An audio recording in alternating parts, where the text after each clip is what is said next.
ஆழ்வார்கள் வாழி அருளிச் செயல் வாழி தாழ்வாதுமில் குறவர் தாம் வாழி ஏழ்பார்முய் அவர்களுரைத்தவைகள் தாம் வாழி செய்யமறை தன்னுடனே சேர்ந்து இன்னமுதமூட்டுகே நிங்கே வா பைங்கிழியே தென்னரங்கம் பாடவல்ல சீர்பெருமாள் பொன்னம் சிலசேர் நுதலியர்வேள் சேரலர்கோன் எங்கள் குலசேகரன் என்னே கூறு ஆரங்கடப் பரநண்பர் கொள்ளார் என்ன அவர்களுக்கே வாரங்கொடு குடப்பாம்பில் கையிட்டவன் மாத்தலரை வீரங்கெடுத்த செங்கோல் கொல்லி காவலன் வில்லவர்கோன் சேரன் குலசேகரன் முடிவேந்தர் சிகாமணியே யோ நித்யமச்சுதபதாம்புஜயுக்மருக்ம வியாமோகதஸ்ததிதராணி திருநாயமேனே அஸ்மத்குரோர் பகவதோஸ்ய தயைகசிந்தோः ராமானுஜஸ்ய சரணௌ சரணம் பிரபத்யே அபகதமதமானைரந்திமோபாயனிஷ்டைः அதிகத பரமார்த்தைரர்த்தகாமானபேக்ஷைः நிகிலஜனசுஹृद्भिर्निर्जितक्रोधलोभैः வரவரமுனிபிருத்யைரஸ்து மே நித்யயோகः. ஸ்ரீயப்பதியான சர்வேஸ்வரனாலே மயர்வர மதிநலம் அருளப்பெற்ற ஆழ்வார்களுக்குள்ளே குலசேகர ஆழ்வாருக்கு தனிப்பெருமகள் உண்டு. அந்த குலசேகர ஆழ்வார் அருளிச் செய்த பெருமாள் திருமொழி என்கிற திவ்ய பிரபந்தத்தை நாள்தோறும் அனுபவித்துக் கொண்டு வருகிறோம். இந்த குலசேகர ஆழ்வாரை அழைக்கும் பொழுது பொதுவாக சம்பிரதாயத்திலே குலசேகர பெருமாள் என்று அழைப்பது மரபு. ரெண்டு ஆழ்வார் இந்த மாதிரி நாம் மாற்றி அழைக்கிறோம். ஒன்று திருமழிசை ஆழ்வார் ஒருத்தர், திருமழிசை ஆழ்வார்னு சொல்கிறதில்லை, நாம் திருமழிசை பிரான் என்று சொல்லுகிறோம். ஏன்னால் ஆறாமுதன் அந்த திருமழிசை ஆழ்வாருக்கும் ஆறாமுதனுக்கும் நடந்த அந்த வைபவத்தின் காரணமாக அந்த எம்பெருமான் ஆறாவது ஆழ்வார் ஆகிவிட்டார். ஆழ்வார் சொன்னதை கேட்டபடியாலே ஆறாமுதன் ஆறாவது ஆழ்வார் ஆகிவிட்டார். இவர் திருமழிசை பிரானாக ஆகிவிட்டார் என்று பார்க்கிறோம். அதுபோல குலசேகர ஆழ்வாருக்கு குலசேகர பெருமாள் என்று திருநாமம். அதுதான் சம்பிரதாயத்தில் அப்படிதான் அவரை அழைத்து கொண்டிருக்கிறார்கள். பெருமாள் என்னால் யாரை அழைப்போம் என்னால் பொதுவாக நாம் சொல்லும் பொழுது கோயிலில் பெருமாள் சேவையாராரா, திருமஞ்சன் பெருமாள் திருமஞ்சன் ஆழ்த்தா, பெருமாள் புறப்பாடு ஆழ்த்தான்னு நாம் சொல்கிறோம்.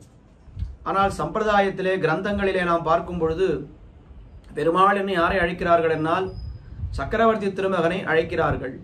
பெருமாள் என்னால் சக்கரவர்த்தி திருமகள், இளைய பெருமாள் என்னால் லக்ஷ்மணன், லக்ஷ்மணன் சொல்லவே மாட்டா, இளைய பெருமாள்னு சொல்லுவா.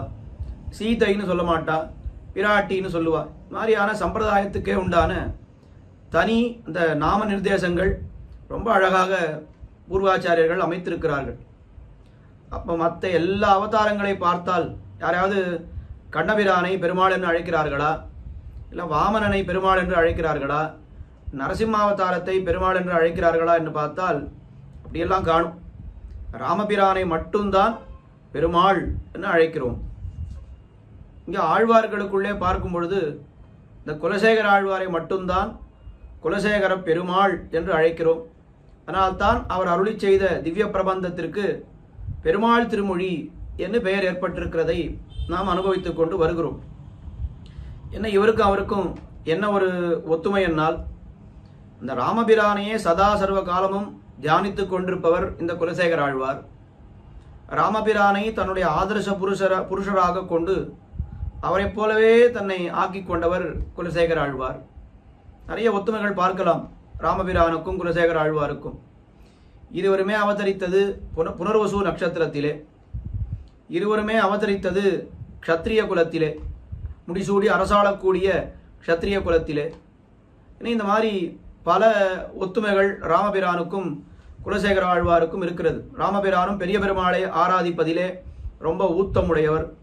குலசேகர ஆழ்வாரும் அவர் திருவரங்க தரவணையில் பள்ளி கொள்ளும் கருமணியை கோமளத்தை கண்டுகொண்டு என் கண்ணினைகள் எண்ணுகோலோ கழிக்கு நாளே என்ன இப்படியெல்லாம் நிறைய ஒத்துமைகள் பார்த்து கொண்டே போகலாம். அப்படிப்பட்ட குலசேகர ஆழ்வார் மிகவும் ஈடுபட்ட அவதாரம் எது என்னால் இது ராமாவதாரம். எல்லாம் ஆழ்வார்கள் எல்லாம் ஈடுபட்ட அவதாரத்தை நமக்கு ஆச்சாரியர்கள் குறிப்பாக பெரியவாச்சான் பிள்ளை காட்டியருளும் பொழுது குலசேகர ஆழ்வார், இந்த குலசேகர பெருமாளானவர் ராமாவதாரத்திலே உன்னி இருப்பர் என்ன அப்படி காட்டியிருக்கிறார். அவருடைய சரித்திரங்களிலேயும் பார்க்கும் பொழுது பல சமயங்களிலே பௌராணிகர்கள் ராமாயண உபன்யாசத்தை எல்லாம் சொல்லும் பொழுது ஏதோ இப்போ இந்த காலத்திலே ராமன் ஜனஸ்தானத்திலே ஏதோ போர் புரிகிறான் என்று நினைத்து உடனே சேனாதிபதி படையை திரட்டு ஜனஸ்தானத்திலே போய் நாம் ராமனுக்கு உறுதுணையாக போர் புரிவோம் என்று கிளம்பி விட்டார். அப்படி அனவர்த்தமும் ராமபிரானையே தியானித்துக் கொண்டிருப்பவர். அப்படிப்பட்ட அந்த குலசேகர ஆழ்வார் அவர் கிருஷ்ணாவதாரத்தை அனுபவித்திருக்கிறாரா என்னால் ஒரே பதில் சொல்லிவிடலாம். அவர் கிருஷ்ணாவதாரத்தை அனுபவித்ததை போல் வேறொரு ஆழ்வார் அனுபவிக்கவில்லை என்று அழகாக சொல்லிவிடலாம். 2 பதிகங்கள் கிருஷ்ணாவதாரத்தை அனுபவித்திருக்கிறார். பெருமாள் திருமொழியிலே 6வது பதிகமான ஏர்மலர் பூங்குழல் ஆயர்மாதர் என்று தன்னை கோபிகையாக பாவித்துக் கொண்டு கண்ணன் வரும் பொழுது அவர் என்ன பண்றா, நீ வர வேண்டாம் போ என்று கதவடைக்கிறார்கள். நம்மாழ்வாரும் இதை பண்ணார். மின்னிடம் அடவார்கள் நின்னருள் சூடுவார் என்ற திருவாய்மொழியிலே அவர் என்ன பண்ணார், மின்னிடையார் சேர்க்கண்ணன் மெத்தன வந்தான் என்று தன்னிலை போய் பெண்ணிலையாய் தான் தள்ளி உன்னுடனே கூடே நின்று ஊடும் குறுகையருகோன் என்ன ஊடல் பதிகம்னு பேர் இருக்கு. எம்பெருமான் வரான் அப்படின்னா ஆச்சாரியத்தில் காட்டும் பொழுது தாழ்த்ததுக்கு ஊடி அப்படின்னு சாதிக்கிறார் நாயனார். இப்போ எம்பெருமான் இப்பவே வரணும், எனக்கு எம்பெருமான் அவர் ஆசைப்படுகிறாள் அந்த நாயகி. ஆனால் எம்பெருமான் கொஞ்சம் தாமதித்து வருகிறான். நீ தாமதித்து வந்தா இல்லையா, அதனால எனக்கு தேவையே இல்லைன்னு கதவை அடைக்கிறார். ஐயோ, இத்தனை நாள் எம்பெருமான் வேணும் வேணும் வரணும் வரணும்னு சொன்னாரே, வந்த பொழுது யாராவது கதவை அடைப்பாளா சுவாமி, இது தப்பு இல்லையா, நம்முடைய ஸ்வரூபத்துக்கு சேருமா என்னால் அது பிரணய ரோஷம் அப்படின்னு பேர். அதுக்கு பிரணய ரோஷம் தலையெடுத்து எம்பெருமானுக்கு கதவை அடைக்கலாம், அடைத்திருக்கிறார்கள் ஆழ்வார்கள். திருமங்கை ஆழ்வாரும் இது மாதிரி ஒரு பதிகம் காதில் கடிப்பிட்டு கலிங்க முடுத்தூர்னு அவரும் ஒரு பதிகம் பாடினார். குலசேகர ஆழ்வாரும் ஏர்மலர் பூங்குழல் ஆயர்மாதர் என்கிற பதிகத்திலே கண்ணன் அப்படியே கொஞ்சம் தாமதித்து வந்தான் என்பதற்காக கதவடைக்கிறார், பிரணயரோஷம் கொள்கிறார், ஊடல் கொள்கிறார். உடனே அந்த கிருஷ்ணாவதாரத்தை அனுபவித்தது அவருக்கு போரவில்லை, இன்னும் திருப்தி ஏற்படவில்லை. இந்த பதிகம் இன்றைக்கு நாம் அனுபவிக்க இருக்கின்ற ஆலனிழ் கரும் மன்னவந்தாளோ அப்படின்ற பதிகத்தில் அவர் என்ன பண்ணுகிறார், இந்த குலசேகர ஆழ்வார் என்னால் தன்னை தேவகியாக பாவித்துக் கொண்டு கண்ணபிரானை அனுபவிக்கிறார். தேவகியாக பாவித்துக் கொண்டு கண்ணபிரானை அனுபவிக்கிறார்னு சொன்னா எப்படி சுவாமி அனுபவிக்க முடியும்? தேவகி கண்ணனை எதுவும் அனுபவிக்கவே இல்லையே. கண்ணனை தேவகி பார்க்கும் பொழுது எத்தனை வயசு இருக்கும் கண்ணனுக்கு? நிறைய வயசாயிடுது. யௌவன பருவத்திலே தான் கண்ணனையே முதலிலே பார்க்கிறாள் தேவகி. தேவகி வயசுல தான் கண்ணன் பிறந்தான். நான் பிறந்த உடனே திருவாய்ப்பாடிக்கு போய்விட்டான். அவனுடைய இந்த பால்ய சேஷ்டிதங்கள் அப்படின்னு அந்த எந்த சேஷ்டிதத்தையும் தேவகி நேராக பார்க்கவே இல்லை. ஆனால் தேவகி அனுபவிக்காத அந்த பால்ய சேஷ்டிதங்களை இப்பொழுது தேவகியாக இருந்து கொண்டு அனுபவிக்கிறார். அப்படின்னா இது எப்படி சுவாமி பொருத்தம்? தேவகி தான் அனுபவிக்கவே இல்லையே.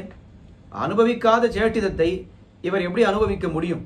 வேணும்னா இவர் என்ன பண்ணியிருக்கலாம், யசோதையாக பாவித்துக் கொண்டு, பெரியாழ்வார் எப்படி யசோதையாக தன்னை பாவித்துக் கொண்டு கண்ணனுக்கு எல்லா விதமான அலங்காரம் பண்றது என்ன, திருமஞ்சனம் பண்றது என்ன, பூச்சூடுறது என்ன, காப்பிடுறது என்ன எல்லாம் அவர் பண்ணி அனுபவித்தாரே. அப்படி யசோதா பாவனையில அனுபவித்திருக்கலாமே. அதை விட்டுட்டு தேவகி எதையுமே பார்க்காத தேவகியாக தன்னை பாவித்துக் கொண்டு எதற்காக அனுபவிக்க வேண்டும் என்னால் ரொம்ப அழகா சமாதானம் காட்டுகிறார்கள். தேவகிக்கு தான் நன்னா தெரியுமா, என்ன இழந்தேன், ஐயோ இத்தனையும் யசோதை பெத்தாளே, எல்லாம் நான் பெற்றிருக்க வேண்டிய இந்த அனுபவங்களை எல்லாம் யசோதையானவள் பெத்தாளே என்று எதை அனுபவிக்கிறாள்? இப்போ தேவகியாக இருந்து எதை அனுபவிக்க போகிறார் குலசேகர ஆழ்வார் என்னால் எந்த அனுபவத்தை எல்லாம் தாம் பெறவில்லை என்பதை அதை ஒரு பட்டியலிட்டு அதையெல்லாம் இப்பொழுது சொல்ல போகிறார் குலசேகர ஆழ்வார். தெய்வ தேவகி புலம்பிய புலம்பல் என்று இந்த பதிகத்துக்கு பலஸ்ருதி பாசுரத்திலே அவரே தான் என்ன செய்தேன் என்று சொல்லுகிறார். இது ரொம்ப வித்தியாசமான அனுபவமா இருக்கு. எம்பெருமானை அனுபவிக்க வேண்டும் என்னால் எம்பெருமானை யார் அனுபவித்தார்களோ அவர்களுடைய பாவனையிலே அனுபவிக்க வேண்டும். யார் அனுபவிக்கவில்லையோ அவருடைய பாவனையிலே அனுபவிப்பது என்பது என்ன, இது புரியலையே என்று நமக்கு சங்கை தோன்றும். இதை கொஞ்சம் நல்லா புரிந்து கொள்ள வேண்டும் என்னால் பெரிய திருமொழியிலே 10ஆம் பத்திலே 2வது மற்றும் 3வது திருமொழிகள் இரக்கமின்னி எங்கோன் செய்த தீமை என்று 2வது திருமொழி, ஏத்துகின்னோம் நாத்தழும்ப என்று 3வது திருமொழி. இந்த 2 திருமொழியும் திருமங்கை ஆழ்வார் என்ன பாவனையிலே இருந்து பாடியிருக்கிறார் என்னால், அரக்கர் அதாவது ராட்சசராக தன்னை பாவித்துக் கொண்டு 20 பாசுரங்கள் பாடுகிறார். அதுவும் ராட்சசர்னு சொன்னால், ராட்சசராக இருந்தால் விபீஷணன் முதலான ராட்சசர்கள்லாம் இருக்காளே, அவள்லாம் நல்ல ராட்சசர்கள். அவளுடைய பாவனையில இருந்து பாடினாரான்னா இல்ல, துஷ்ட ராட்சசர்களாக தன்னை பாவித்துக் கொண்டுதான் ஆழ்வார் பாடினார். ராவணனுடைய இந்த படையிலே இருக்கக்கூடிய ராட்சசர்கள் ராவணவதான் ஆயிடுத்து, இன்னும் நம்பி அனுமா சுக்ரீவா அங்கதனே நளனே கும்பகர்ணன் பட்டுப்போனான் குழமணி தூரமே, உங்க முன்னாடி நாங்கள் எல்லாம் கூத்தாடுறோம், எங்களை எதுவும் பண்ணிவிடாதீர்கள், இரக்கமின்னி எங்கோன் செய்த தீமை இம்மையே எமக்கு எய்கித்து காணீர், பறக்க யாமென் உரைத்தன் ராவணன் பட்டனன் இனி யாவர் குறைக்கோம், குறக்கு நாயகர்கள் இளங்கோவே கோலவல்விலி ராமபிரானே, அரக்கராட் அழைப்பார் இல்லை நாங்கள் அஞ்சினோம் தடம்பொங்க தம்பொங்கோ. என்ன தடம்பொங்க தம்பொங்கோன்னு ஒரு 10 பாசுரம், குழமணி தூரமேன்னு ஒரு 10 பாசுரம். 20 பாசுரத்திலே ராவண கோஷ்டியிலே இருக்கக்கூடிய ராட்சசர்கள் ராவண வதம் ஆன பிற்பாடு இந்த ராமனுடைய விஜயத்தை எப்படி கொண்டாடுகிறார்களோ, அப்படி எப்படி கொண்டாடி இருப்பார்களோ அப்படி அவ கொண்டாடினாலும் கூட நமக்கு தெரியாது. ஆனா அவர்கள் கொண்டாடி இருந்தால் எப்படி கொண்டாடி இருப்பார்களோ அப்படி திருமங்கை ஆழ்வார் அந்த பாவனையில இருந்து கொண்டாடினார். 10ஆம் பத்திலே 2 திருமொழிகள். அங்கே இந்த சந்தேகம் ஏற்பட்டது, ஏன் நல்ல ஒரு ராமனுடைய விஜயத்தை பாடணும்னா திருவடியா இருந்து பாடக்கூடாதா, எத்தனையோ ரிஷிகள்லாம் இருந்தா அவா பாவனையில இருந்து பாடக்கூடாதா, எதுக்காக அந்த ராவணனுடைய கோஷ்டியிலே இருந்த அரக்கராக பாவித்துக் கொண்டு பாட வேண்டும் என்னால் என்ன சமாதானம்? ரொம்ப சுலபமான சமாதானத்தை சொல்லிட்டார்னா, ஆழ்வாருக்கு உத்தேசியம் ராம விஜயத்தை பாட வேண்டும். அந்த ராம விஜயத்தை பாட வேண்டும் ஏதோ ஒரு வழியாலே. அந்த ராம விஜயம் யார் பாடினா ரொம்ப நன்னா இருக்கும்னா, எதிரி பாடினாதான் நன்னா இருக்கும் இல்லையா? ஒருத்தருடைய வீரத்தை யார் புகழலாம், அவனை சேர்ந்தவர்கள் புகழ்ந்தால் அது ரொம்ப சாதாரணம். ஆனால் அவனுடைய விரோதி, அவனிடத்திலே அப்படியே போர் புரிந்திருக்கக்கூடியவன், போர் புரிந்து கொண்டே இருக்கின்ற சமயத்திலேயே அவன் புகழ்ந்தானால் அது எத்தனை பெருமை இந்த வீரத்துக்கு. ராவணனே ராமனுடைய வீரத்தை புகழ்ந்தான், மெச்சினான் என்றெல்லாம் பார்க்கிறோம். அப்படி அந்த ராமனுடைய வீரத்தை ராவண கோஷ்டியிலே இருக்கக்கூடியவர்கள் புகழ்ந்தார்கள், ராமனுடைய விஜயத்தை அவர்கள் புகழ்ந்தார்கள் என்னால் அது ரொம்ப விசேஷம். இன்னும் நம்ம லௌகிகமா சொல்றதா இருந்தா, ஒருத்தரை பத்தி நம்ம புகழணும்னு சொன்னா எதிரணியில் இருக்கிறவா புகழ்ந்தாதான் அது ரொம்ப பெருமையா இருக்கும். சாதாரண உங்களுக்கு என்ன ஒரு உதாரணம் தோன்றதோ அதை நீங்க பொருத்தி பாருங்கள். இந்த பொதுவாக இந்த மாதிரி யுத்தங்கள்ல வரும்பொழுது என்ன ஆகும்னா, இந்த வீரத்தினுடைய வைபவம் எதிரிகளுக்கு தான் நன்னா தெரியும். கூட இருந்தவாள் கூட ஏதோ நாம சகாயம் பண்றோம் அப்படின்னு அவ கூடவே போயிடுவா. ஆனால் எதிரிகள் தான் அந்த வீரத்துக்கு முன்னாடி நிற்க முடியாமல், தாக்கு பிடிக்க முடியாமல் ரொம்ப கஷ்டப்பட்டவர்கள் யாருன்னால் எதிரிகள் தான் கஷ்டப்பட்டிருப்பார்கள். அப்படி கஷ்டப்பட்டவர்கள் அந்த வீரத்தை பாடும் பொழுது அது ரொம்ப விசேஷம்னு இருக்கு இல்லையா? அந்த அத்தனை விஷயங்களையும் அப்படியே இந்த திருமொழியிலே பொருத்தி பார்க்க வேண்டும். இப்ப கண்ணனை அனுபவிக்க வேண்டும் என்னால் யசோதா பாவனையிலே அனுபவித்தால் அது ரொம்ப சாதாரணம். ஏன்னா யசோதை எல்லாவற்றையும் பெத்தாள். அந்த யசோதை என்ன பெத்தாலோ அதை ஆழ்வார் அப்படியே அனுபவிக்கிறார்னு சொன்னா அது ரொம்ப சாதாரணமான விஷயம். ஆனால் தேவகி அனுபவிக்கிறாள் என்னால், ஐயோ இத்தனையும் நாம் பெற்றிருக்க வேண்டியது, ஆனால் நான் எதையுமே பெறவில்லையே, எல்லாம் யசோதை பெற்று விட்டாளே. இந்த குழந்தையுடைய உண்மையான தாய் தமப்பனன்மார் யாருன்னால் நானும் வசுதேவரும் தானே. நாங்கள் பெற வேண்டிய பேற்றையெல்லாம் யசோதையும் நந்தகோபுரம் பெற்றார்களே, நான் இழந்தேனே அப்படின்னு சொன்னா அந்த இழந்ததனுடைய உரைப்பு யாரிடத்துல அதிகமாக இருக்கும்னா தேவகி இடத்துல தான் அதிகமா இருக்கும். அப்ப சாதாரண ஒரு உதாரணம், ஒரு பொருள் இருக்கு, விலை உயர்ந்த பொருள், அது நம்ம மாத்திரம் எப்பவுமே இருக்குன்னு சொன்னா அதனுடைய மதிப்போ இல்லை அதனுடைய பெருமையோ நமக்கு தெரியாமல் போய்விடும். தெரிஞ்சிருக்கும், ஆனால் ரொம்ப கூடவே இருக்கிறதுனால அதில் அந்த அளவுக்கு நமக்கு ஒரு ஆதரம் இருக்காது. ஆனால் ஒரு விஷயம் ஒரு வஸ்து நம்ம இடத்துல இல்லை, அது வேற ஒருத்தர்கிட்ட இருக்கு, அதுவும் நம்ம சேர வேண்டிய வஸ்து வேற ஒருத்தருக்கு போய் சேர்ந்து விட்டதுன்னு சொன்னால் அது எத்தனை கஷ்டமா இருக்கு நமக்கு. அதெல்லாம் நம்ம தாங்கி கொள்வதற்கு, ஐயோ இது என்கிட்ட இருக்கணுமே, அவன் உபயோகப்படுத்துறானே, இதை நான் வச்சுட்டு இருக்கணுமே, இதை அவன் உபயோகப்படுத்துறானே அப்படின்னு, இது என்ன தலையெழுத்து, ஏன் எனக்கு இப்படி ஆயிடுத்து, பெருமாள் எனக்கு அனுகிரகம் பண்ணவே இல்லையேன்னு எவ்வளவு நாம புலம்புவோம். நாமெல்லாம் புலம்புறது சாதாரணமான லௌகிக விஷயங்கள், அழியக்கூடிய வஸ்துக்களுக்கு தான் நாம புலம்புவோம். நான் உயர்ந்தவர்கள், தேவகி முதலானவர்கள் ஆக இருக்கட்டும், இல்லை என்னால் ஆழ்வார்களாக இருக்கட்டும், அவர்கள் எல்லாம் எதை இழந்தேன்னு புலம்புவார்கள் என்னால் பகவத் விஷயத்தை இழந்தமைக்கு தான் புலம்புவார்களே தவிர லௌகிக விஷயத்திலே அவர்கள் ஒரு நாளும் கண் வைக்காதவர்கள். ஆனால் நாம் அதை புரிந்து கொள்ள வேண்டும் என்று சொன்னால் இந்த லௌகிகமான உதாரணங்களை சொல்லித்தான் நாம் அவர்களுக்கு எந்த அளவுக்கு அந்த உரைப்பு இருந்திருக்கும்ன்றதை நாம் புரிந்து கொள்ள முடியும். அப்படி ஒரு திருமொழி இந்த ஆலநீள் கரும் மன்னவந்தாலோ என்கிற திருமொழி. அதாவது கண்ணபிரானுடைய, ரொம்ப சுருக்கமாக சொல்ல வேண்டும் என்னால், கண்ணபிரானுடைய குழந்தை திருவிளையாடல்கள். இந்த குழந்தையா இருக்கும்போது அழுதது, பால் குடித்தது, தளர்நடை நடந்தது, சப்பாணி கொட்டியது, வெண்ணெய் களவு கண்டது, அதற்காக அடி உண்டு அழுதது, இந்த மாதிரியான பால்ய சேஷ்டிதங்கள் இதையெல்லாம் யசோதை கண்டு கழித்தாலே. ஆனால் நான் இழந்து போனேனே என்று தேவகி அவள் என்ன பண்ணா, அவள் இதெல்லாம் நம்ம பாகவதத்திலையும் மகாபாரதத்திலையும் பார்க்கிறோம்.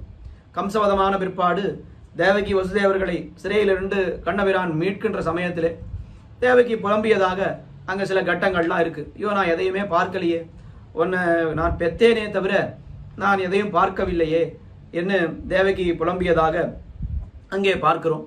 அதையே அப்படியே வைத்துக்கொண்டு ஆழ்வார் இந்த பதிகத்தை அனுபவிக்கிறார். தேவகி என்னால் அவளை சொல்லும் பொழுது ஆண்டாள் என்ன சொன்னாள், ஒருத்தி மகனாய் பிறந்து ஓரிரவில் ஒருத்தி மகனாய் ஒளித்து வளர. தேவகி என்பவள் யாருன்னா ரொம்ப ஒப்பத்தவள், அவளை போல ஒருத்தி பார்க்க முடியாது. ஏன் பார்க்க முடியாதுன்னா, பரபிரம்மத்தையே தன்னுடைய பிள்ளையாக பெற்றாள் தேவகி. அது மட்டும் இல்லை, பரபிரம்மத்தை அந்த பரபிரம்மத்துக்கு உண்டான லட்சணங்களோடே பெற வேண்டும் என்று நினைத்தாள். அப்படியே சங்கு சக்கரங்களோடையே அவள் கண்ணபிரானை பெற்றாள் என்று பார்க்கிறோம். அவள் ரொம்ப ஒப்பற்றவள். ஆனால் அவளையும் விட ஒப்பற்றவள் யார் என்னால் யசோதை பிராட்டி. அவள் என்ன பண்ணா, அவள் யாரையும் போய் பிரார்த்திக்கல, பகவான் எனக்கு பிள்ளையா பறக்கணும் அப்படின்னு எந்த தவமும் இருக்கல யசோதை.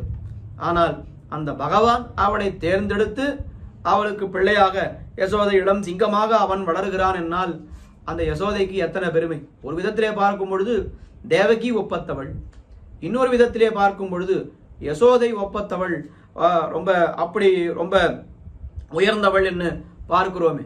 அப்படி பார்க்கின்ற அந்த இரு தாய்மார்கள், அந்த தாய்மாரிலே கண்ணபிரானை பெத்த தாயான தேவகி அவள் புலம்பிய புலம்பல்களை இந்த பதிகத்திலே ஆழ்வார் ரொம்ப அழகாக சுருக்கமாக நிறைய வைபவங்களை தெரிவிக்கிறார். ஆனால் ஒரு வைபவத்தையும் சுருக்கமாக தெரிவித்துக் கொண்டு போகிறார் இந்த பதிகத்திலே.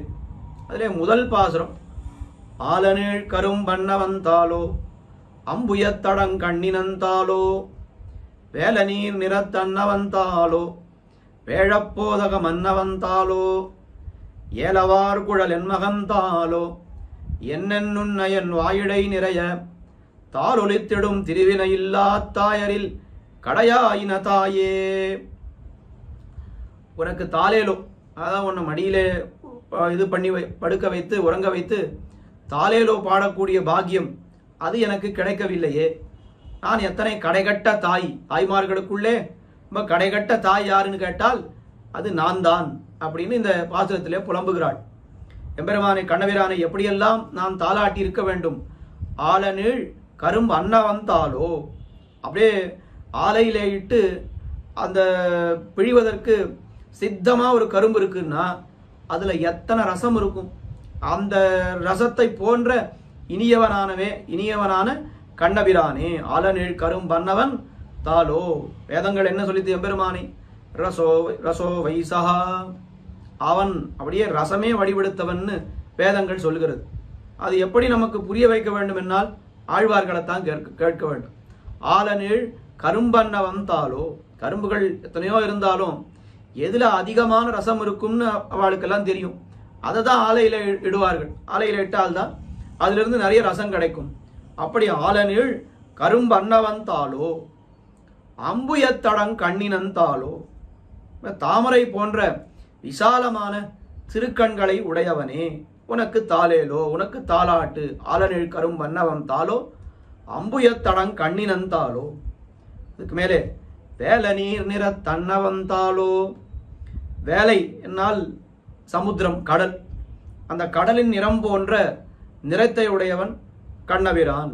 பின்னை தொடர்ந்ததோர் கருமலை குட்டன் முகில்வண்ணன் என்னெல்லாம் நாம் சொல்கிறோமே எம்பெருமானே, அப்படி அந்த சமுத்திரத்தை போன்ற கருத்த நிறத்தை உடையவன் கண்ணபிரான். வேல நீர் நிற தன்னவந்தாலோ வேழப்போதக மன்னவந்தாலோ. யானை குட்டி போன்ற இருப்பவனே உனக்கு தாலேலோ அப்படின்னு சொல்றோம். யானை என்னாலே ரொம்ப ஆச்சரியம். எல்லாரும் யானையை பார்த்து கொண்டே இருப்பார்கள். அதுல யானை குட்டி குட்டி யானையை பார்க்கறது அப்படின்னு சொன்னா அது இன்னும் ஆச்சரியம். எம்பெருமான் அவன் ஒரு ஆணையா அப்படின்னு கேட்டா எம்பெருமானை ஆணையாகத்தானே ஆழ்வார்கள் பலரும் பாடியிருக்கிறார்கள். தென்னானாய் வடவானாய் குடபாலானாய் குணபால மதையானாய் என்று திருமங்கை ஆழ்வார் பாடுகிறார். அவர் நம்மாழ்வார் என்ன சொன்னார்? என் தென்னா தெனாவென்னு வண்டு முரல் திருவேங்கடத்து என் ஆணை என் அப்பன் என எம்பெருமானை யானையாக ஆழ்வார்கள் பலரும் பாடியிருக்கிறார்கள். ஆனால் குலசேகர ஆழ்வார் அவன் வெறும் யானைன்னு சொல்லாமல் யானை குட்டியாக சொன்னால் இந்த யானைன்றதே பார்க்கறதுக்கு ரொம்ப நமக்கு பார்ப்பதற்கு ரொம்ப ரமணீயமா இருக்கும். அதுல குட்டி யானை அது அப்படி இப்படி ஓடி சேட்டுதங்கள் எல்லாம் பண்ணும் பொழுது அது எத்தனை ஆனந்தமா இருக்கு நமக்கு பார்ப்பதற்கு. அப்படிப்பட்ட யானை குட்டி போன்றவனே எம்பெருமான். யானையும் எம்பெருமானும் ஒன்னா சுவாமி அப்படின்னா யானையும் எம்பெருமானும் ஒண்ணுதான் ஆழ்வார்கள் எல்லோரும் காட்டியிருக்கிறார்கள். குறிப்பாக இந்த மாதிரியான இந்த யானை, சிங்கம், மேகம் இந்த மாதிரியான விசேஷார்த்தங்கள், விசேஷமான பதங்களை சொல்லி எம்பெருமானை எல்லாம் விழிக்கிறோம், ஆழ்வார்கள் விழிக்கிறார்களே. இப்ப இதுக்கும் இந்த வஸ்துக்களுக்கும் எம்பெருமானுக்கும் என்ன தொடர்பு, என்ன சம்பந்தங்கள், ஒற்றுமைகள் எல்லாம் இருக்கிறது என்று காஞ்சி சுவாமி பல இடங்களிலே காட்டியிருக்கிறார். அதுல யானைக்கும் எம்பெருமானுக்கும் என்னென்ன ஒத்துமை என்று நிறைய விஷயங்கள், ஒரு 20 விஷயங்கள் காட்டியிருக்கிறார்.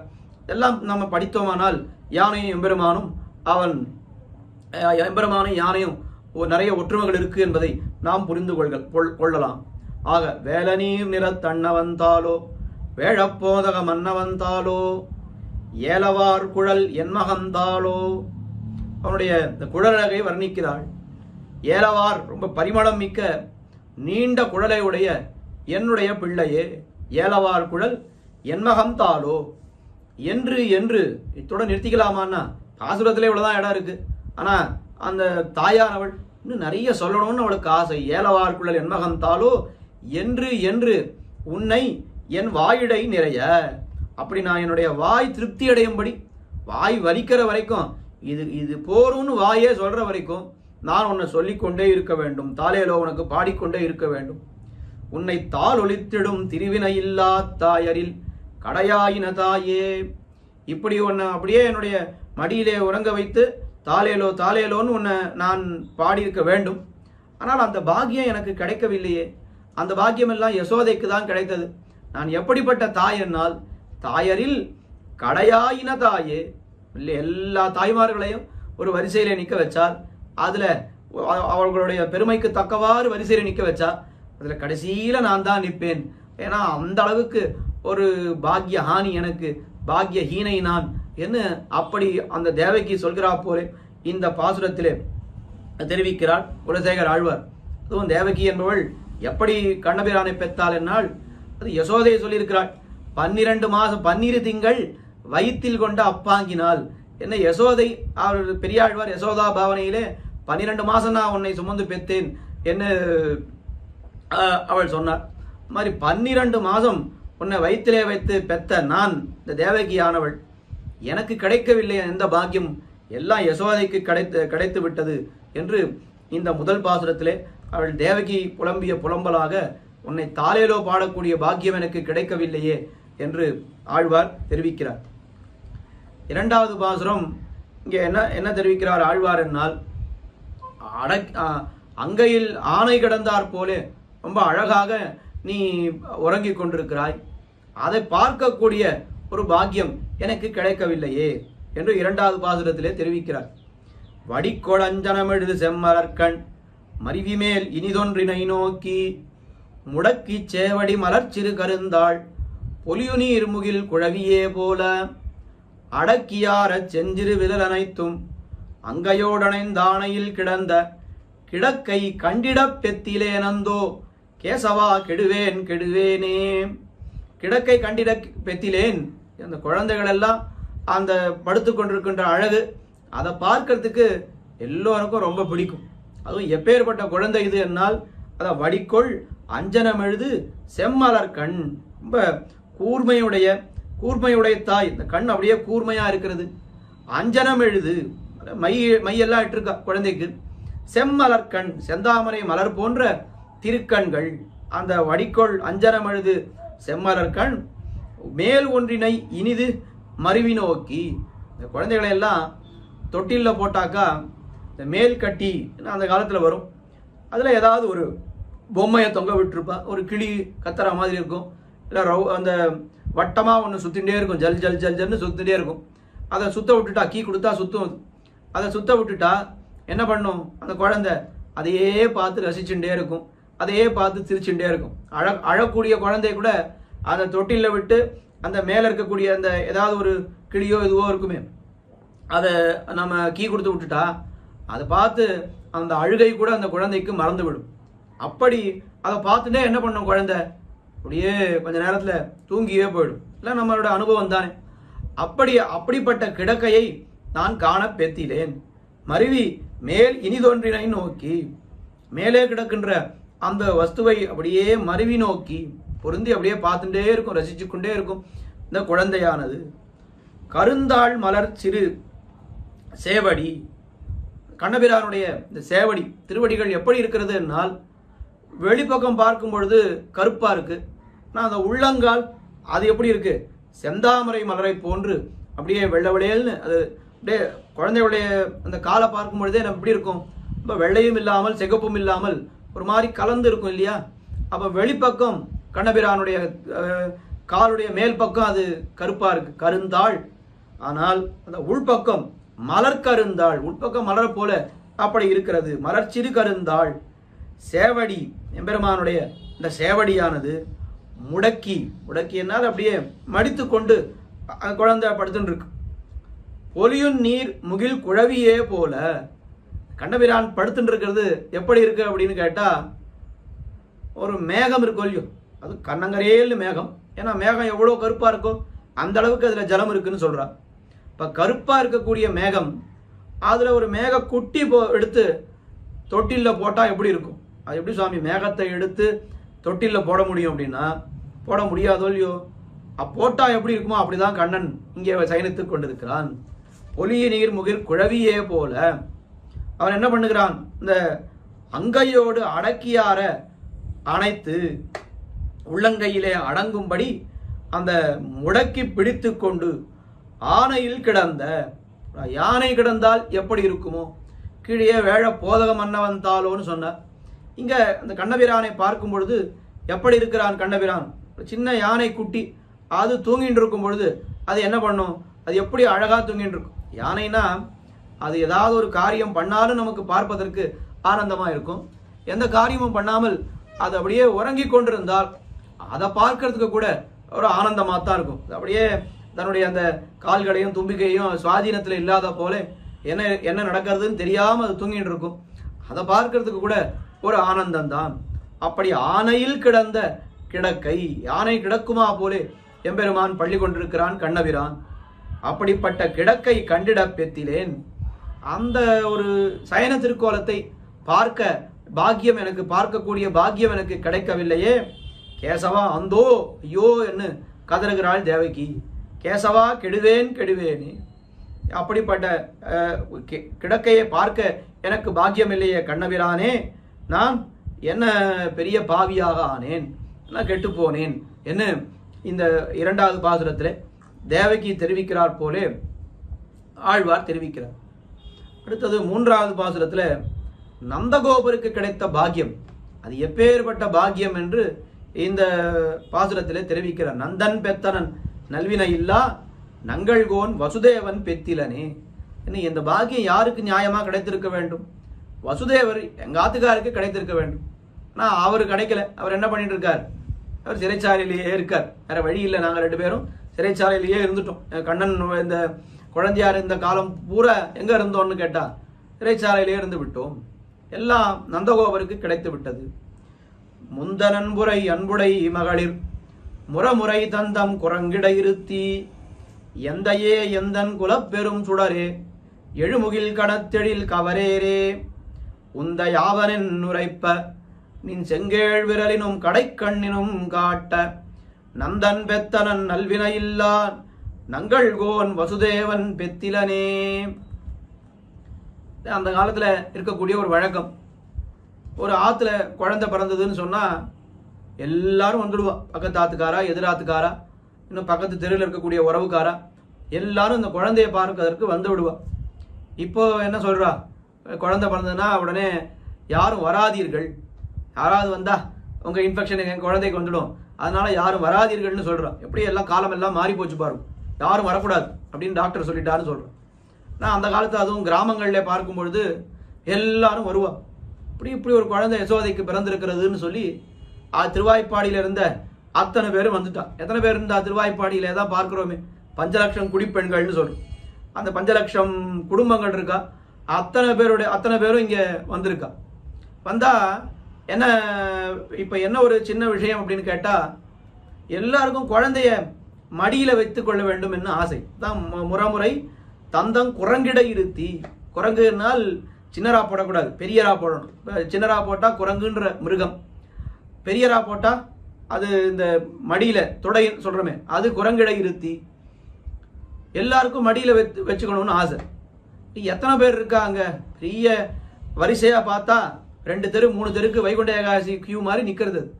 இத்தனை பேரும் மடியில எடுத்து குழந்தைய வச்சுட்டாக்கா என்னைக்கு வச்சு முடிக்கிறது, ஒண்ணுமே பண்ண முடியாது.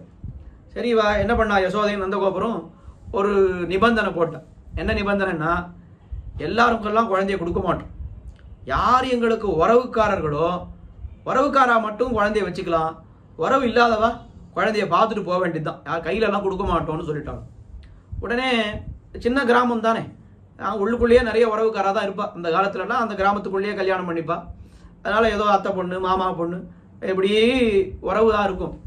உடனே ஐயோ உறவுக்காரர்களுக்கு தான் கொடுப்பேன்னு சொல்லிட்டாளே, நாம என்ன பண்றது, நம்ம ஏதாவது உறவா அப்படின்னா எந்த உறவும் இல்லையே, யசோதை நந்தகோபருக்கு நம்ம உறவு இல்லையே அப்படின்னு எல்லாரும் என்ன பண்றாடா, இந்த வரிசையில் நிற்கும் பொழுது ஏதாவது ஒரு உறவை சொல்லிடணும். என்ன உறவை சொல்லலான்னு யோசிக்கிறா. ஏதோ இங்க ஒண்ணு விட்ட சித்தப்பாவுக்கு, பாட்டிக்கு, தங்கைக்கு, பிள்ளைக்கு, மாட்டு பொண்ணுக்குன்னு எதையோ சொல்லி அந்த உறவு நான் அப்படின்னு சொல்றான். அந்த மாதிரி ஒரு உறவு இருக்கான்னு கூட பரிசோதி அந்த சமயத்துல பரிசோதித்து கூட பார்க்க முடியாது. சொல்லிட்டா ஏத்துக்க வேண்டியதுதான். என்ன உறவு, ஏதோ ஒரு உறவை சொல்லிடணும், உறவு இல்லைன்னா கொடுக்க மாட்டாளே, உறவை சொல்லிடணும் அப்படின்னா அவ என்ன பண்றா, அன்புடை முந்தை நன்புரை மகளிர், முந்தை நன்புரை மகளிர். ஏதோ 4 தலைமுறைக்கு முன்னாடி உங்க பாட்டியும் எங்க பாட்டியும் ஒண்ணு விட்ட அக்கா தங்க எதையோ ஒரு உறவு சொல்றாளாம். இப்ப முந்தை ரொம்ப காலத்துக்கு முன்னாடி நீயும் நானும் உறவுமா, இப்ப எதுவும் உறவில். நிறைய நமக்கு வேண்டிய வாழ்லாம் பார்க்கும் பொழுது ஆத்ம பந்துக்கள், தேக பந்துக்கள்னு 2 பேர் இருப்பா. 2 விதமா பிரிக்கலாம். தேக பந்துத்துவம்னா நமக்கு உறவு, வாத்துல கல்யாணத்துக்கு பொண்ணு கொடுத்துருக்கோம், பொண்ணு எடுத்திருக்கோம், அத்தை பிள்ளை மாமா பிள்ளை இந்த மாதிரி சம்பந்தி, இந்த மாதிரி எல்லாம் உறவு, இவாள்லாம் தேக பந்து. தேக பந்துத்துவம் இல்லைன்னா கூட ஆத்ம பந்து, ஒரு ஸ்ரீ வைஷ்ணவருக்கு இன்னொரு ஸ்ரீ வைஷ்ணவர் உறவுக்காரர் தானே அப்படின்னு பார்க்கும்பொழுது அது ஆத்ம பந்துத்துவம்னு அது தனி விஷயம். ஆனா இங்க என்ன சொல்லிட்டா, ஆத்ம பந்துக்களுக்கெல்லாம் குழந்தைய கொடுக்க மாட்டோம், எல்லாரும் ஆத்ம பந்துக்கள் தான். இவர் ஊர் தலைவர் நந்தகோபர், அவெல்லாம் ஊர்ல இருக்கக்கூடிய பிரஜைகள், ஆத்ம பந்துக்களுக்கு ஆனா குழந்தையெல்லாம் கொடுக்க மாட்டோம்னு சொல்லிட்டு, சரி ஏதாவது ஒரு தேக பந்துத்துவம் இருக்கணுமே அப்படின்னு வேடிக்கையா இந்த இடத்துல என்ன நினைக்க தோன்றதுன்னா, குரத்தாழ்வான் அழுதாரம், ஐயோ எம்பெருமானார் இருக்காரே கூட மொத்த பேரும் உறவுக்காரா இருக்காளே, எம்பார் அவருடைய தம்பி, முதலியாண்டான் அவருடைய மருமகன், நீ எல்லாம் உறவுக்காரா இருக்கா, ஆனா எனக்கு ஒரு உறவு இல்லையே, எம்பெருமானாரோட ஒரு தேக பந்துத்துவம் இல்லையே, ஆத்ம பந்துத்துவம் நிறைய இருக்கு இல்லைன்னு சொல்லல, ஆனா தேக பந்துத்துவம் இல்லையேன்னு குரத்தாழ்வான் குறைப்பட்டார்னு பார்க்கிறோமே, அது இங்க ஞாபகத்துக்கு வருது. அப்படி ஆனா அதுல தேக பந்துத்துவம் இல்லையேன்னு அவர் குறைப்பட்டார்.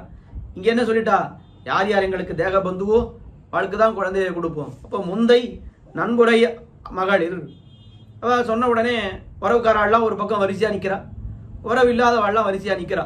அந்த ஏதோ தேடி பிடிச்சி 4 தலைமுறைக்கு முன்னாடி கூட உறவை சொல்ல முடியல அவளால. சரி சரி நான் உறவுக்காரா இல்லை வெறுமை பார்த்துட்டு போறோன்னு அது வேற கியூல போறது, இது வேற கியூல போறது. சரி ஆனாலும் என்ன ஆகுதுன்னா, இந்த உறவுக்காரா கியூ ரொம்ப பெருசா இருக்கு, 3 தெரு போறது.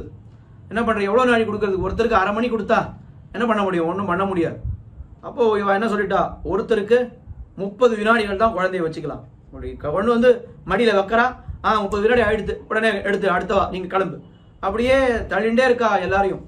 அந்த மாதிரி ஒரு 30 வினாடி தான் ஒருத்தருக்கு கிடைக்கிறதுன்னு வச்சுப்போம். அந்த சமயத்தில் இவா என்ன பண்ணிடணும், அந்த குழந்தைய எப்படி கொஞ்சணும், இருக்கிறதே நமக்கு 30 வினாடி தான்.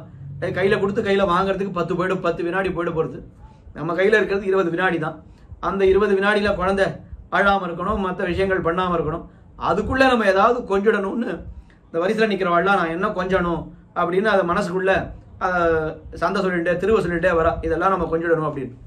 அப்படி அவள் என்ன பண்ணுறா, ஒருத்தர் எந்தையே எந்தன் குலப்பெரும் சுடரே எழுமுகில் கணத்து எழில் கவரேரே இன்னும் ரொம்ப அழகாக அந்த குழந்தைய பார்த்து கொஞ்சரா யாரோ ஒருத்தி, எந்தையே என்னுடைய அப்பனே, எந்தன் குலப்பெரும் சுடரே எங்களுடைய குலத்துக்கே பெரிய விளக்காக தோன்றினவனே, குலப்பெரும் சுடரே எழுமுகில் கணத்து எழில் கவரேரே.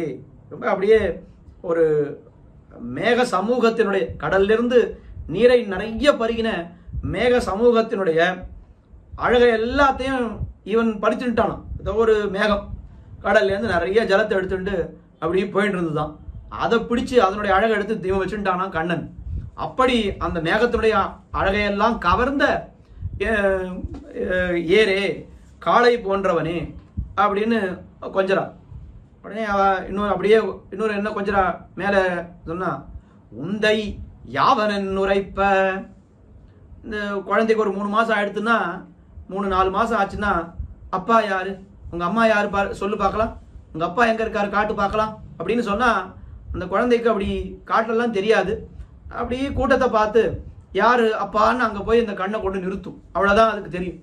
அந்த மாதிரி உந்த யாவனன் உரைப்ப, உங்கள் அப்பா யாரு காட்டு, இங்கே எவ்வளோ பேர் இருந்துட்டு இருக்கா, லட்சக்கணக்கான பேர் இருந்துட்டு இருக்காங்க. அத்தனை பேருக்கு நடுவில் நந்தகோபுரம் எங்கே இருக்கார் காட்டு பார்க்கலாம், உந்த யாவனன் உரைப்ப அப்படின்னு ஒருத்தி கேட்குறாள். அந்த குழந்தை அதை புரிஞ்சுட்டு கண்ணபிரானாகிற குழந்தை அப்படி அந்த வட்டமாக எல்லாரும் நின்று இருக்காளோ இல்லையோ அப்படியே பார்த்துட்டே வருது. நந்தகோபுர இடத்துல பார்வை வரும்பொழுது அந்த பார்வையை அப்படியே நிறுத்திடுறது அந்த குழந்தை. உடனே என்ன பண்ணிட்டு, நின் செங்கேழ் விரலினும் கடைக்கண்ணினும் காட்ட, அந்த உந்த யாவனன் உரைப்ப நின் செங்கேழ் விரலினும் சிவந்த விரலால அப்படி காட்டுறதும், ஒத்த விரலால காட்டுறது நந்தகோபுரம் யாருன்னு. கடைக்கண்ணினும் காட்ட, கடைக்கண்ணால் கடைக்கண் பார்வையாலே நந்தகோபுரை பார்க்கிறது அந்த குழந்தை. என்ன பாக்கியம், என்ன பாக்கியம், எப்பேற்பட்ட குழந்தை இது. இந்த ஊருக்கே ஒரு குழந்தையாக பிறந்திருக்கிறான் கண்ணபிரான். அவன் எல்லாரும் அப்படி கொண்டாடுகிறார்கள். அவனை மடியில் வச்சுக்கணும்னு ஒருத்தரும் தவம் கிடக்கிறா, வரிசையில் நிற்கிறா. உறவுக்காரளுக்கு தான் கொடுப்பேன்னு சொல்லிட்டா, உறவு எதையோ ஒரு உறவை சொல்லி அவள் குழந்தைய வச்சுட்டு உங்கள் அப்பா யாருன்னு ஒருத்தி கேட்டாக்கா, அந்த குழந்தை என்ன பண்ணுறது, நந்தகோபுரத்தான் எங்கள் அப்பான்னு காட்டுறது. நியாயமாக இந்த பாக்கியம் யாருக்கு கிடைச்சிருக்கணும், யாரா காட்டியிருக்கணும் இந்த குழந்தை அப்பான்னு, வசுதேவரை தானே காட்டியிருக்கணும். ஆனால் வசுதேவரை காட்டாமல் நந்தகோபுரை காட்டித்தே. இந்த பாக்கியம் வசுதேவருக்கு கிடைத்திருக்க வேண்டிய பாக்கியம் அவருக்கு கிடைக்காமல் நந்தகோபருக்கு கிடைத்தது. நந்தன் பெத்தனன் நல்வினை இல்லா நங்கள்கோன் வசுதேவன் பெத்திலனே. இந்த பாக்கியம் நந்தகோபருக்கு கிடைத்ததே நியாயமா எங்க ஆத்துக்காருக்குன்னா கிடைத்திருக்கணும். ஆனா கிடைக்கலையே. ஏன் கிடைக்கல அப்படின்னா, எல்லாம் என்ன கையை பிடிச்சார், என்னுடைய ஜாதகம் அவரை இப்படி படுத்துறது அப்படின்னு சொல்றாளாம். அவர் நன்னாதான் இருந்தார் வசுதேவர். முதல்ல எல்லாம் எப்போ என் கையை பிடிச்சாரோ என் ஜாதகம் அவரை படுத்துறதுன்னு அப்படி வேடிக்கையா நம்ம ஆத்துல சொல்ல மாட்டா. அதுபோல தேவகியானவள் சொல்றாள், நந்தன் பெத்தனன் நல்வினை இல்லா நங்கள்கோன் வசுதேவன் பெத்திலனே. ரொம்ப அழகான இந்த பாசுரம். உந்த யாவன் உரைப்ப இன் செங்கேழ் விரனும் கடைக்கண்ணினும் காட்ட. அந்த குழந்தை பண்ணக்கூடிய சின்ன காரியம்தான், நான் அதை எவ்வளோ பெருசாக ஆழ்வார் இங்கே தேவகி பாவனையில அனுபவித்து பேசுகிறார் என்று பார்க்க வேண்டும். அடுத்து 4வது பாசுரத்தில், இந்த பிள்ளமை இன்பத்தை இழந்த பாவியேன் எனது ஆவின் இல்லாதே. எப்பேற்பட்ட பாக்கியத்தை இழந்தேன் நான், எப்படி என்னுடைய ஆவியானது தரித்திருக்கும் என இந்த பாசுரத்திலே கேட்கிறாள் தேவகியானவள். களிநிலாவெழில் மதிபுரை முகமும் கண்ணனே தென்கை மார்பும் திந்தோளும் தளிர்மலர் கருங்குழல் பிறையதுவும் தடங்கொள் தாமரை கண்களும் பொலிந்த இளமை இன்பத்தை இன்னெந்தன் கண்ணாள் பருகுவேற்கிவள் தாயன நினைந்த அளவில் பிள்ளமை இன்பத்தை இழந்த பாவியேன் எனதாவினில்லாதே. கண்ணனே என்று கண்ணனை விழித்து களிநிலா எழில் மதிபுரை முகம், செறிந்த ஆனந்தத்தை விளைவிக்கக்கூடிய நிலவு. அந்த நிலாவை உடைய எப்படிப்பட்ட நிலவுன்னா சாதாரண நிலவு இல்லை, பௌர்ணமி அன்னைக்கு வரக்கூடிய பூர்ண சந்திரன் அந்த களிநிலா எழில். அப்படிப்பட்ட அந்த எழில் மதிபுரை முகம், அந்த மதினா சந்திரன், அப்படிப்பட்ட சந்திரனுடைய முகத்தை ஒத்திருக்கக்கூடிய ஒரு முகம் உனக்கு. திண்கை மார்பும் திண்தோளும், திண்ணிதான திருக்கைகளும், ரொம்ப அழகிய திருமார்பும், வலிமை பொருந்திய திருத்தோள்களும், திண்கை மார்பும் திண்தோளும், தளிர்மலர் கருங்குழல் பிறை அதுவும். தளிர்மலர், தளிரையும் மலரையும் உடைத்தாய், ரொம்ப கருத்த நிறத்தில் இருக்கக்கூடிய திருக்குழல் கற்றை. பிறை அதுவும், பிறை அதுவும்னா என்ன, நெத்தியை சொல்லும் பொழுது பிறைன்னு சொல்லுவோம். அது எப்படி சொல்றதுன்னா 15 நாள் இல்லையா சந்திரனுடைய கலை வளர்றது தயாருது. அது என்னைக்கு அது சரிபாதியா இருக்கும்னா அஷ்டமி அன்னைக்கு சரிபாதியா இருக்கும். அது இப்போ அஷ்டமி சந்திரன் எப்படி இருக்குமோ அதுபோல உன்னுடைய நெற்றி இருக்கிறது. பிறை அதுவும், தடங்கொள் தாமரை கண்களும், தாமரை போன்ற திருக்கண்கள், கீழே சொன்னா தாமரை போன்ற கண்கள்னு, இங்கேயும் தாமரை திருக்கண்கள். இளமை இன்பத்தை, அப்படிப்பட்ட பொலிந்த இளமை இன்பத்தை, அழகு பெற்று விளங்கும்படியான அந்த சின்ன குழந்தை பருவத்தில் இருக்கக்கூடிய போக்கியத்தை, அந்த இளம காலத்திலே பால்ய காலத்திலே இருக்கக்கூடிய அழகு, அது இன்று எந்தன் கண்ணால் பருகுவே இருக்கு. அதாவது எப்படி சொல்றார் இந்த தேவகியானவள், எப்படி சொல்றான்னா, இந்த இளமை இன்பத்தை நான் இன்னைக்கு பார்த்து கொண்டிருக்கிறேன். கண்ணனை அவள் பார்த்தது எப்பொழுது, கண்ணன் அவருடைய வயிற்றிலே பிறந்தால் கொண்டு போய் திருவாய்ப்பாடியில விட்டுட்டா. அதுக்கப்புறம் எப்போ பார்த்தாள் என்னால் இளம காலத்திலே தானே பார்த்தாள். அந்த இளம காலத்திலே நான் அனுபவிக்கிறேன் உன்னுடைய அழகை, இளமை இன்பத்தை இன்னெந்தன் கண்ணால் பருகுவே இருக்கு. இதை நான் பார்க்கிறேன், இல்லைன்னு சொல்லலை, இந்த யௌவன அழகை நான் பார்க்கிறேன். ஆனால் இந்த உன்னுடைய பால்ய அழகுன்னு அதை நினைத்து பார்க்கும் பொழுது என்ன, இந்த யௌவன அழகு அதுக்கு ஈடாகாதே. இப்ப நீ அழகா இருக்க, களிநிலாவெழில் மதிபுரை முகமும் கண்ணனே திண்கை மார்பும் திண்தோளும். இப்போ அவனுடைய தோல் வலிமை எல்லாம் எப்படி இருக்கு, கம்சனை எல்லாம் முடித்திருக்கிறானே. அப்ப எப்பேற்பட்ட தோல் இது, மல்லாண்ட திண்தோள் மணிவண்ணா என்ன, அந்த திருக்கோலத்தை நான் பார்க்கிறேன், இல்லைன்னு சொல்லல, எவ்வளவு அழகை நான் பார்க்கிறேன். ஆனா என்னதான் இருந்தாலும் பிள்ளமை இன்பத்தை இழந்தேனே. இத்தனை வருஷமா அந்த குழந்தையா இருக்கும் பொழுது உன்னுடைய அழகையெல்லாம் நான் பார்க்கவில்லையே, அது பெரிய பாவம் தானே எனக்கு. அது பெரிய பாவியான், என்னுடைய ஆவி, என்னுடைய உயிரானது தரித்து நில்லாது. அந்த இழவு தான், இத்தனை காலம் நான் இழந்தது இழவுதான். இன்னைக்கு எனக்கு கிடைத்திருக்கிறது அது சந்தோஷம்தான், அதுல இல்லைன்னு சொல்லல. ஆனா இன்னைக்கு கிடைச்சாலும் இத்தனை நாள் கிடைக்கலையேன்ற வருத்தம் எனக்கு இருக்கிறது. இன்று எந்தன் கண்ணால் பருகுவேற்கு இவள் தாயன நினைந்த அளவில் பிள்ளமை இன்பத்தை இழந்த, அளவில்லாத அந்த பிள்ளை பருவத்திலே, குழந்தை பருவத்திலே உன்னுடைய அழகை நான் பார்க்கவில்லையே, அத்தனையும் நான் இழந்தேனே. அந்த ஆனந்தத்தை, உன்னுடைய சேட்டிதங்களை எல்லாம் பார்க்காமல் நான் இழந்தேனே, அந்த ஆனந்தத்தை பெறாமல் நான் இழந்தேனே. பாவியேன் எனது ஆவி நில்லாதே. என அப்படிப்பட்ட பாவியான என்னுடைய உயிரானது தரித்து நிற்பதற்கு வழியே இல்லையே என்று இந்த 4வது பாசுரத்திலே ஆழ்வார் தெரிவிக்கிறார். அடுத்தது 5வது பாசுரம், மறுபடியும் யசோதையை பத்தி சொல்கிறார். என்ன சொல்றார், திருவிலேன் ஒன்னும் பெத்திலேன் எல்லாம் தெய்வரங்க யசோதை பெத்தாளே, நான் பெற வேண்டியதையெல்லாம் யசோதை பெற்று விட்டாள் என ரொம்ப நொந்து கொள்கிறாள் தேவகியானவள்.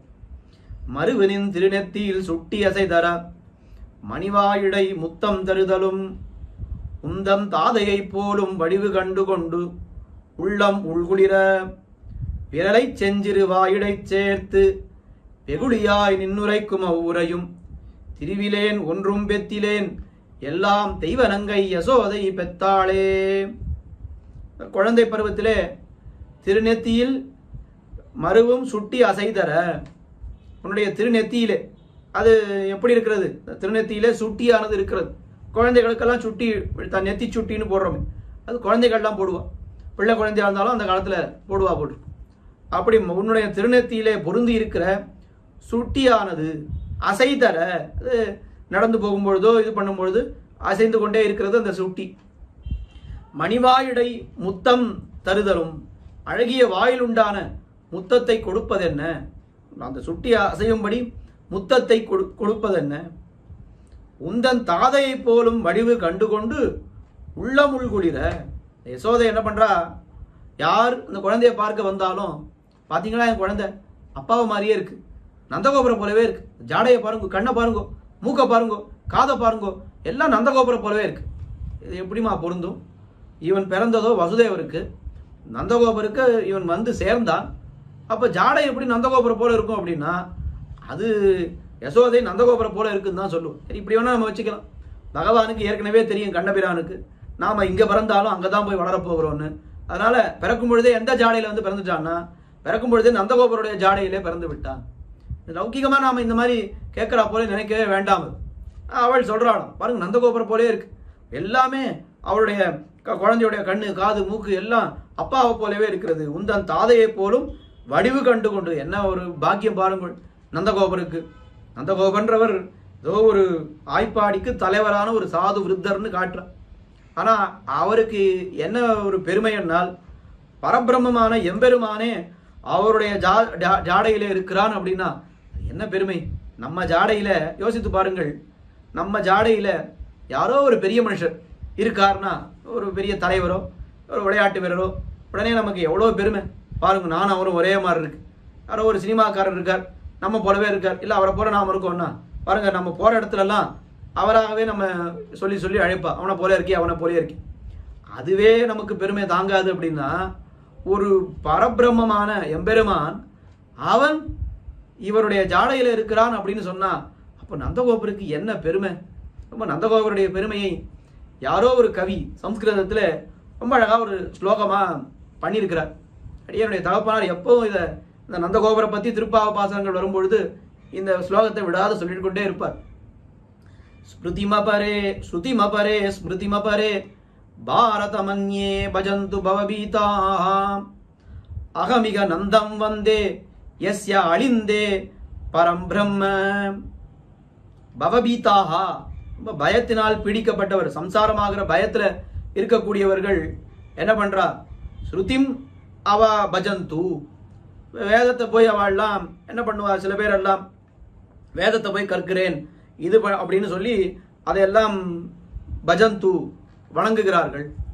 இன்னும் சிலர் என்ன பண்ணுகிறார்கள், ஸ்மிருதியாகிற தர்மசாஸ்திரங்களை போய் வணங்குகிறார்கள் என்னால் அதை படித்து அது போல அதுக்கேத்தா போல நடந்து கொள்கிறார்கள். பாரதம் அந்நியே மகாபாரதத்தை எல்லாம் படித்து அதன்படி சில பேர் நடக்கிறார்கள். ஏன்னா எல்லாருக்கும் பயம் அதிகமாக இருக்குது, சம்சாரத்திலே பயம் அதிகமாக இருப்பவர்கள் வேதத்தை போய் சில பேர் வணங்குகிறார்கள், ஸ்மிருதியை போய் சில பேர் வணங்குகிறார்கள், பாரதத்தை சில பேர் வணங்குகிறார்கள். இப்ப நான் யாரை வணங்க போறேன் தெரியுமா? யாரை வணங்க போகிறீர் அப்படின்னா அகமிக நந்தம் வந்தே, நந்தகோபுரைத்தான் நான் சேவிக்க போகிறேன். ஐயோ நந்தகோபுரம் யார் சுவாமி, ஏதோ கண்ணனை சேவிச்சோன்னு சொன்னாலும் பரவாயில்லை, இது என்ன நந்தகோபுரம் போய் சேவிக்கிறேன்னு சொன்னா, ஆமாம் நந்தகோபுருக்கு என்ன பெருமை அப்படின்னா எஸ்ய அழிந்தே பரம்பிரம்ம. அழிந்தம் அப்படின்னா முத்தம். அந்த காலத்துல வெளியில போயிட்டு வந்த உடனே முதல்ல வீட்டுக்குள்ள வரும்பொழுது முத்தம்னு இருக்கும், அங்கதான் கை கால் அலமிண்டு வாய் குப்பிடிச்சுட்டு அதுக்கப்புறம் வீட்டுக்குள்ள போகணும். அப்படி அந்த நந்தகோபர் கை கால் அலம்பி வாய் கொப்பளித்த இடம், அந்த வாய் கொப்பளித்த இடத்திலே பரபிரம்மமானது தவழ்ந்து விளையாடித்து அப்படின்னு சொன்னா அப்ப நந்தகோபருக்கு மேல என்ன வேணும்? அந்த நந்தகோபுரை நான் சேவித்தாலே அகமிக நந்தம் வந்தே, அந்த நந்தகோபுரை நான் வணங்கினால் எனக்கு எல்லா பயமும் போய்விடும். இவன் நந்தகோபருடைய பக்தர்னு தெரிஞ்சா அதுக்கப்புறம் பகவான் நம்ம எவ்வளவு பெருமையாக வைத்துக் கொள்வான். அகமிக நந்தம் வந்தே எஸ்ய அழிந்தே பரபிரம்ம. பரம்பிரம்ம அப்படின்னா என்ன அர்த்தம்? நந்தகோபர் உமிழ்ந்த எச்சில் இல்லையா, வாய் கொப்பளிக்கிறார் என்னால் வாய் கொப்பளித்த இடத்திலே குழந்தை கண்ணனானவன் தவழ்ந்து போகிறான் என்று சொன்னால் அப்ப எத்தனை பெருமை அந்த நந்தகோபருக்கு. உந்தன் தாதையை போலும் வடிவு கண்டு கொண்டு என்னால் பரபிரம்மம் யாருடைய ஜாடையில இருக்கிறது? பரபிரம்மம்னா நந்தகோபருடைய ஜாடையிலே இருக்கிறது அப்படின்னா என்ன பெருமை, இது என்ன பெருமை. ஆனா இதெல்லாம் யாருக்கு கிடைத்திருக்க வேண்டும்? எங்க ஆத்துக்கார் வசுதேவருக்கு கிடைத்திருக்க வேண்டும். உந்தன் தாதையை போலும் வடிவு கண்டு கொண்டு உள்ளம் உள்குளிர. அப்படியே அதை பார்த்து பார்த்து பார்த்து அப்பாவை போலவே இருக்கு, அப்பாவை போலவே இருக்குன்னு பார்த்து பார்த்து நான் உள்ளம் பூரித்திருக்க வேண்டும்.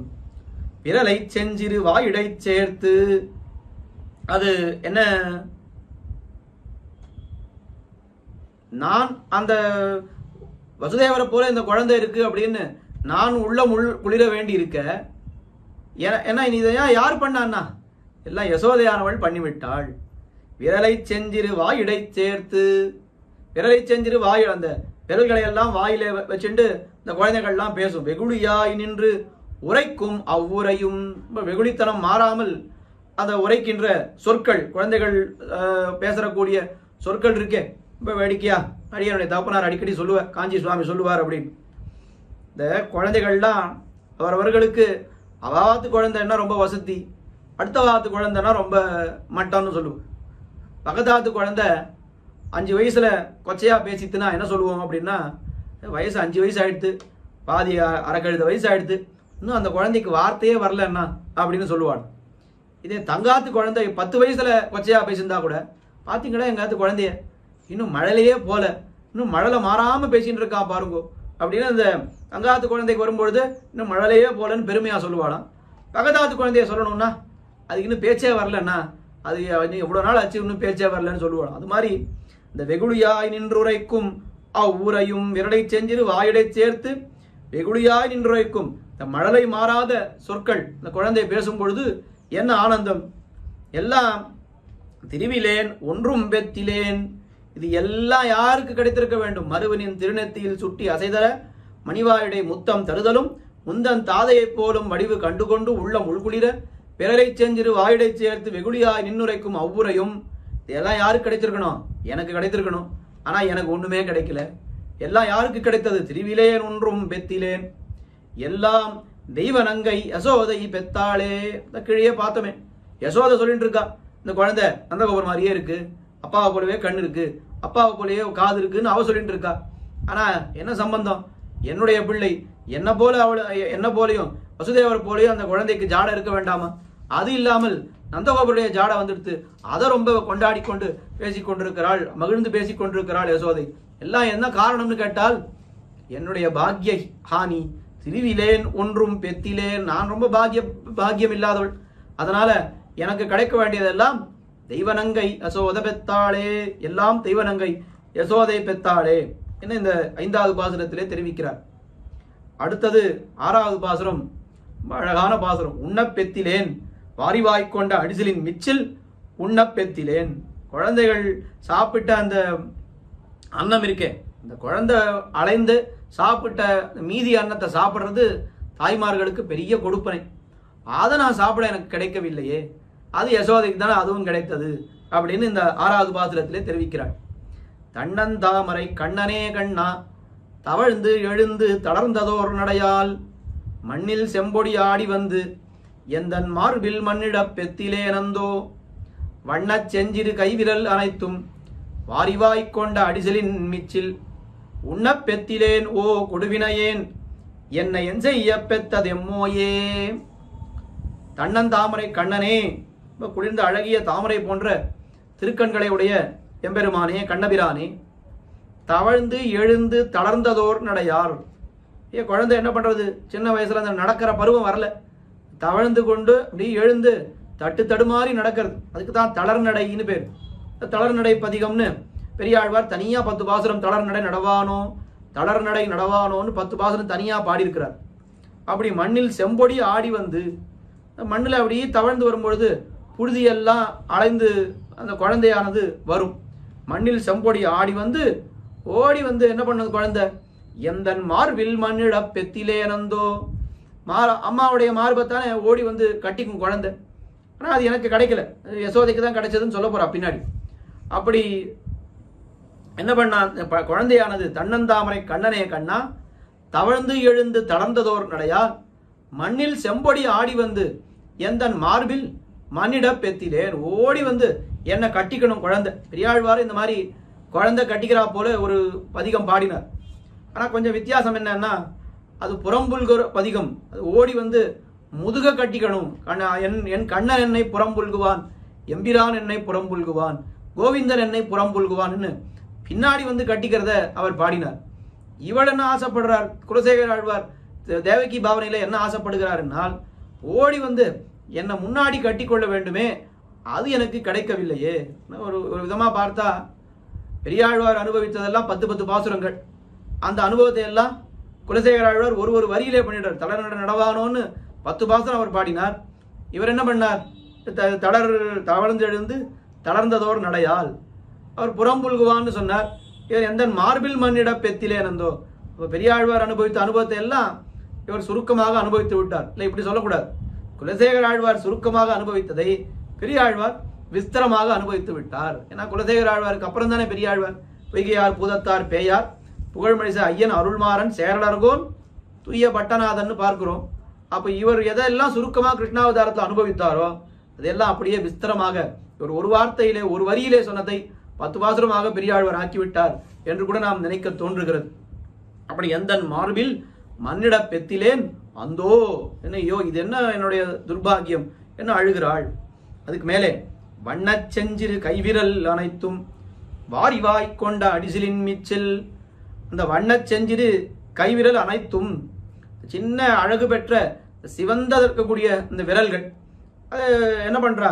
கைவிரல்கள் எல்லாவற்றாலும் வாரிக்கொண்டு, குழந்தைகளுக்கு சாப்பிட தெரியாது தானா, ஆனா என்ன பண்ணோம், என் கையால நானே சாப்பிட்றேன்னு சொல்லு. அது ஒழுங்கா சாப்பிட தெரியுமா? கையால நன்னா அளந்து என்னென்ன பண்ண முடியுமோ எல்லாம் பண்ணி கீழே இறைச்சி மேலே மேலையும் கொட்டிட்டு வாய்க்குள்ள போறது கொஞ்சம் சாதம்னா கீழே இறைக்கிறது இதெல்லாம் அதிகமா இருக்கும். ஆனால் அதெல்லாம் பார்ப்பதற்கு ஒரு ஆனந்தம். ஐயோ குழந்தை தானே எடுத்து போட்டுக்கிறதேன்னு தாயானவள் ஆனந்தப்படுவாள் இல்லையா?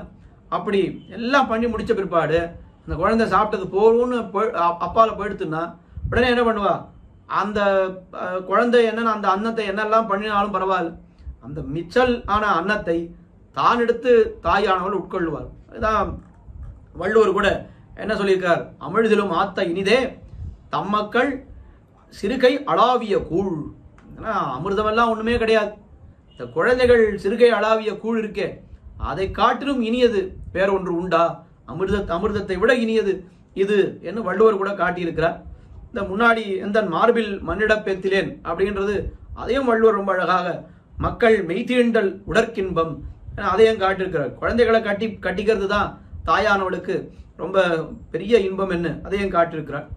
அப்படி வண்ண செஞ்சிரு கைவிரல் அனைத்தும் வாரிவாய் கொண்ட அடிசிலின் மிச்சல். அந்த மிச்சல் உண்ண பெத்திலேன். ஐயோ நான் எனக்கு அது கிடைக்கலையே, எல்லாம் யசோதைக்கு தானே கிடைத்தது. அந்த வாரிவாய் கொண்ட அடிசிலின் மிச்சல் உண்ண பெத்திலேன் கொடுவின ஏன். அப்படிப்பட்ட கொடிய பாவியான நான் என்னை என் செய்ய பெத்தது எம்மோயே. என் தாயானவள் என்னை எதுக்கு தான் பெத்தா? இந்த பாக்கியம் எனக்கு கிடைக்கல அப்படின்னு சொன்னா அப்புறம் நான் பிறந்து என்ன பிரயோஜனம்? என்னை தாய் என்னை பெற்றிருக்கவே வேண்டாம். என்னை பெற்றதுனால ஒரு பிரயோஜனமும் இல்லை. என் கொடுவின ஏன் என்னை எம்மோய் என் செய்ய பெத்தது. இது இல்லைன்னா வேற என்ன இருக்கு எனக்கு வாழ்க்கையில என்ன கேட்கிறா போல இந்த பாசுரம் அமைந்திருக்கிறது. அடுத்தது 7வது பாசுரம். எழில்கொள்ளின் திருக்கண் நோக்கம் தன்னையும் இழந்தேனே. அந்த பெருமானுடைய கண்ணழகு அது இழந்தேன் என்று சொல்லக்கூடிய பாசுரம். உலகனே எந்தன் கோமளப்பிள்ளாய் கோவிந்தாயன் குடங்கையில் மன்னி ஒழுகு பேரெழில் இளம் சிறு தளிர் போல் ஒரு கையால் ஒரு முலை முகம் நெருடா மழலை மென்னகை இடையருடா வாயிலே முலையிருக்க என் முகத்தே எழில்கொள்ளின் திருக்கண் நோக்கந்தன் எழில்கொள்ளின் திருக்கண்ணினை நோக்கம் தன்னையும் இழந்தேனே. தாய்மார்கள் இந்த குழந்தைகளுக்கெல்லாம் முளைப்பால் கொடுக்கிறார். அப்படி முளைப்பால் கொடுக்கும் பொழுது அந்த குழந்தையானது வேற எங்கேயும் பார்க்காமல் தாயையே பார்த்து கொண்டிருக்கும். அந்த பார்வையை நான் இழந்தேனே அப்படின்னு இந்த பாசுரத்திலே தெரிவிக்கிறார். குழகனே, குழகன் என்ன அர்த்தம்? எல்லாரோடையும் கலந்து பழகக்கூடிய சுவாவத்தை உடையவனே. குழகனே எந்தன் கோமளப்பிள்ளாய், அழகிய குமரனே, என் வயிற்றிலே பிறந்த அழகிய குமரனே. கோவிந்தா என் குடங்கையில் மன்னி, என்னுடைய குடங்கையிலே பொருந்தி இருந்து. குடங்கைன்ற வார்த்தைக்கு அர்த்தம் பார்க்க வேண்டும். பொதுவாக குடங்கைன்னு சொன்னால் உள்ளங்கைக்கு குடங்கைன்னு பேர். கோட்டு மண் கொண்டிடந்து குடங்கையில் மண் கொண்டளந்து, ஏன்னா அது உள்ளங்கைக்கு குடங்கைன்னு பேர். ஆனா அந்த உள்ளங்கையை சொல்ல வரல இந்த பாசுரத்தில். இந்த குடங்கைன்ற வார்த்தைக்கு என்ன அர்த்தம் அப்படின்னா அது மடியத்தான் சொல்றான். அந்த இங்க சொல்லக்கூடிய இது என்ன அப்படின்னு கேட்டால் முழங்கை. இந்த முழங்கையில வச்சுட்டு தானே குழந்தைக்கு பால் கொடுக்குறா. அந்த மடியில் குழந்தைய வச்சுட்டு முழங்கையில் போட்டுட்டு தானே கொடுக்குறோம். அதுதான் இங்கே அர்த்தம். அதுக்கு பிரமாணம் என்ன இருக்கு அப்படின்னா, எட்டுணை போது என் குடங்கால் இருக்ககில்லாள். ஏன்னா அப்படியெல்லாம் இந்த வார்த்தைக்கு ரெண்டு அர்த்தமும் இருக்கு. அதை உள்ளங்கைன்னு மாற்றி அர்த்தம் பண்ணிக்கக்கூடாது. அடியில் குழந்தைய வச்சுட்டு இப்படி முழங்கையில தானே வச்சுக்கிறோம் குழந்தைய, அப்படி அந்த அர்த்தத்தை நாம் இங்கே கொள்ள வேண்டும். குடங்கையில் கோவிந்தா என் குடங்கையில் மன்னி, என்னுடைய குடங்கையிலே பொருந்தி இருந்து ஒழுகு பேர் எழில் இளம் சிறு தளிர் போல், ரொம்ப அழகான வெள்ளமிடா நின்ற மிக்க அழகை உடைத்தாய், மிகவும் இளசான தளிர் போன்றதுமான ஒரு கையால் ஒரு முலை நெருடா. ஒரு கையால் எம்பெருமான் கண்ணபிரான் என்ன பண்றான், அந்த தன்னுடைய தேவகி என்ன ஆசைப்படுகிறாள் என்னால் ஒரு கையால முலையை நெருடிக்கொண்டு வாயால இன்னொரு முலையை பருக வேண்டும். அந்த பாக்கியம் எனக்கு இல்லையேன்னு தான் இந்த பாசுரத்தில் தெரிவிக்கிறேன். அப்படியே பெரியாழ்வார் அவர் என்ன, ஒரு முலையை வாய்மடுத்து ஒரு முலையை நெருடிக்கொண்டு இருமுலையும் முறைமுறையா ஏங்கி ஏங்கி இருந்துனாயே அப்படின்னு அவர் எப்படி அந்த அரவணையா ஆயிரே என்கிற பதிகம் கிழையே பார்த்தோமே. இவர் சொல்ற ஒரு வார்த்தையே ஒரு பதிகமாக ஆக்கிடுறார் பெரியாழ்வார் அப்படின்னு பார்த்தா போல இங்கே என்னன்னா, அதே விஷயம் பெரியாழ்வார் என்ன சொன்னாரோ அதே விஷயத்தை இவர் சொல்றார். இல்லை இவர் என்ன சொன்னாரோ அதையத்தான் பெரியாழ்வார் சாதிக்கிறார். அப்படி ஒரு கையால் ஒரு முலை முகம் நெருடா, வாயிலே முலை இருக்க மற்றொரு முலையானது உன்னுடைய திருப்பவளத்திலே இருக்க, இடையிடை என் முகத்தே, அப்பப்போ குழந்தை என்ன பண்றது, அம்மாவுடைய முகத்தை பார்த்து கொண்டே இருக்கிறது. மழலை மென்னகை இடையிடை அருளா, அது பால் சாப்பிட்றச்சே என்ன பண்றது அந்த குழந்தை, இடை அப்பப்போ அம்மாவை பார்க்கறது, நடுநடுவில் சிரிக்கிறது, அப்படியே புன்சிரிப்பு. அம்மா தானே, குழந்தைகளுக்கு ஒரு சந்தேகம் எப்போவுமே அம்மா கிட்ட தான் இருக்குமா இல்லை வேற யாராவது நம்ம வச்சுட்டு இருக்காளான்னு. அதனால அடிக்கடி அம்மா தானான்னு பார்த்துக்கும். அப்படி அம்மா தான் அப்படின்னு தெரிஞ்ச உடனே ஒரு புன்சிரிப்பு இல்லையா. அந்த வாயிலே முலை இருக்க என் முகத்தே எழில்கொள் நின் திருக்கண்ணினை நோக்கம் தன்னையும். அவர் குழந்தை சிரிக்கிறது, இவள் சிரிக்கிறாள், மறுபடியும் இவளை பார்த்து குழந்தை சிரிக்கிறது, இவள் சிரிக்கிறாள். ரெண்டு பேரும் மாறி மாறி புன்சிரிப்பை பூத்து கொண்டே இருக்கிறார்கள். அப்படி எழில்கொள் நின் திருக்கண்ணினை நோக்கம் தன்னையும் இழந்தேனே. அப்படி உன்னுடைய எழில்கொள் திருக்கண்ணினை நோக்கம், அப்படி பால் கொடுக்கும் பொழுது நீ என்னை பார்த்து ரசித்து சிரிக்கக்கூடிய அந்த நோக்கத்தை இழந்தேனே, இது எனக்கு கிடைக்கவில்லையே, எல்லாம் யசோதைக்கு தானே கிடைத்தது இது என்ன இந்த 7வது பாசுரத்தில் அப்படி தெரிவிக்கிறார் ஆழ்வார். அடுத்தது 8வது பாசுரம். கண்ணபிரான் என்னன்னா அனுபவிச்சாச்சு, ஆனால் வெண்ணைன்ற வார்த்தையே வரலையே. கண்ணனுடைய பால்ய சேட்டிதங்கள்னு சொன்னா முக்கியமான வார்த்தை அது வந்தாகணுமே, அந்த சரித்திரம் வந்தாகணுமே, அது இன்னும் வரலையேன்னு யோசித்து கொண்டிருக்கிறோம். அந்த சரித்திரத்தை, இந்த வெண்ணெய் திருடின சரித்திரம், வெண்ணையெல்லாம் திருடி யசோதையினிடத்தில் அகப்பட்டு கொண்ட அந்த ஒரு சரித்திரத்தை இந்த ஒரு பாசுரம் முழுக்க ஆழ்வார் பாடுகிறார். இந்த பாசுரத்தை போல கிருஷ்ணானுபவம், அந்த வெண்ணெய் களவு கண்ட ஒரு சரித்திரத்தை வேற ஆழ்வார் அனுபவிக்கவே இல்லை என்று உறுதியாக சொல்லலாம். 8வது பாசுரம். முழுதும் வெண்ணெய் அளைந்து தொட்டுண்ணும் முகிழம் சிறு தாமரை கையும் எழில்கொள் தாம்பு கொண்டடிப்பதற்கு எழுகு நிலையும் வெண்தயிர் தோய்ந்த செவ்வாயும் அழுகையும் அஞ்சி நோக்கும் அந்நோக்கும் அணிகொள் செஞ்சிருவாய் நெளிப்பதுவும் தொழுகையும் இவகண்டவசோதை தொல்லை இன்பத்திருதி கண்டாளே. கீழே அனுபவித்த பாசுரங்கள்லாம் ரொம்ப சைசவ பருவம், குழந்தைக்கு ஒரு வயசு, அந்த வயசுக்குள்ளே இருக்கக்கூடிய விஷயங்களை எல்லாம் அனுபவித்தார். இந்த பாசுரத்தில் கொஞ்சம் வயசை நம்ம ஏற்றிக்கணும். கண்ணனுக்கு வயசு, இந்த வயசு என்னன்னா கிட்டத்தட்ட வெண்ணெய் திருடுற வயசுக்கு வந்தாச்சு. இப்போ கண்ணன் சட்டுன்னு அத்தனை வயசு ஏறியாச்சு. இப்போ நம்ம இந்த என்ன பண்ணுறான் கண்ணன், வெண்ணையை போய் திருடுகிறான். அப்படி திருடுகின்ற சமயத்தில் என்ன ஆயிடுது, கையும் களவுமாக யசோதையினிடத்தில் அகப்பட்டு கொள்கிறான். இந்த வெண்ணெய் திருடின சரித்திரத்தை ஆழ்வார்கள் எப்படியெல்லாம் அனுபவிக்கிறார்கள். மற்றொரு கடவெண்ணெய் களவினில் உறவிடை ஆப்புண்டு என்று நம்மாழ்வார் அனுபவித்தார். திருமங்கை ஆழ்வார் சிறிய திருமடல்ல ரொம்ப ரொம்ப விஸ்தரமாக அங்கொரு நாளாய்ப்பாடி சீரார் கலையல்கொள் சீரடி சந்து வருவாய் பாரார் வனமுலையாள் மத்தார பத்தி கொண்டு ஏறார் இடனோவ எத்தனையோர் போதுமாய் சீரார் தயிர் கடைந்து வெண்ண திரண்டதனை பேரார் முதல் மடவாள் வேறோர் கலத்திட்டு நாராருரியேத்தின் அங்கமய வைத்ததனை என்ன ரொம்ப கஷ்டப்பட்டு அந்த வெண்ணையெல்லாம் கடைந்தால் அவள் என்ன பண்ணான் கண்ணன், அந்த யசோதையானவள் அப்படி போன உடனே மொத்த வெண்ணெய் எடுத்து அவன் சாப்பிட்டு விட்டான். அவன் போரார் வேர் கண்மடவாள் போந்தனையும் பொய்யுறக்கம் போராதவன் போல் உறங்கியறி உத்து தாரார் தடந்தோள்கள் உள்ளளவும் கை நீட்டி ஆறாத வெண்ண விழுங்கி அருகிருந்த மோரார் குடமுருட்டி முன்கிடந்த தானத்தே ஓராதவன் போல் கிடந்தானை கண்டவளும் பாராத்தான் வைத்தது காணாள் வைரடித்திங்காரார் புகுதுவார் ஐயறிவரல்லால் நீராமிது செய்தீர் என்னோர் நெடுங்கைத்தால் ஊரார்கள் எல்லாரும் காண உரலோடே தீராவி குடியலாய் சிக்கனவார் தடிப்பா ஆறாவயித்தினோடாத்தான். எத்தனை வரிகள், எவ்வளோ விஸ்திரமா இந்த வெண்ணெய் களவு கண்ட சரித்திரத்தை. சிறிய திருமடல்னு இருக்கிறதே ரொம்ப சின்னதான பிரபந்தம் அது. அதுல திருமங்கி ஆழ்வார் அனுபவித்தார் போலே வேற ஆழ்வார் அனுபவிக்கவே இல்லைன்னு சொல்ல வேண்டும். அந்த சரித்திரத்தை தான் அப்படியே இங்கே குலசேகர ஆழ்வார் அனுபவிக்கிறார். இவர் அனுபவிச்சதான் அவர் அனுபவிக்கிறார்னு வச்சுக்கோ. இந்த பாசுரத்துக்கு ஏத்தார் போல சில விஷயங்களை மட்டும், முக்கியமான விஷயங்களை மட்டும் இங்கே ஆழ்வார் தெரிவிக்கிறார். அவர் சொன்னார் தாரார் தடந்தோள்கள் உள்ளளவும் கை நீட்டின்னு சொன்னார்.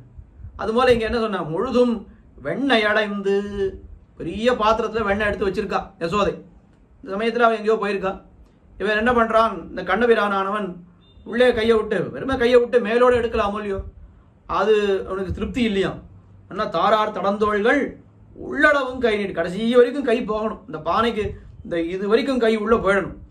போய் அது நல்லா அலையறான். நம்ம அலைஞ்சா ஏதோ நிறைய வேற ஏதோ வெண்ணெய் கிடைக்குமான்னு. இப்போ சமுத்திரத்துல போய் ஒரு வஸ்துவை தேடுறோம் அப்படின்னா இன்னும் அலைஞ்சு கலைஞ்சு தேடினா வேற ஏதாவது கிடைக்கிறதான்னு பார்க்கலாம். வெண்ணெய் எங்க தொட்டாலும் ஒரே வெண்ணெய் தானே வரப்போகுது. ஆனால் அந்த மௌக்தியம், குழந்தைகளுக்கே உண்டான இருக்கக்கூடிய அந்த மௌக்தியம்னு சொல்றாள், இந்த அறிவின்மை.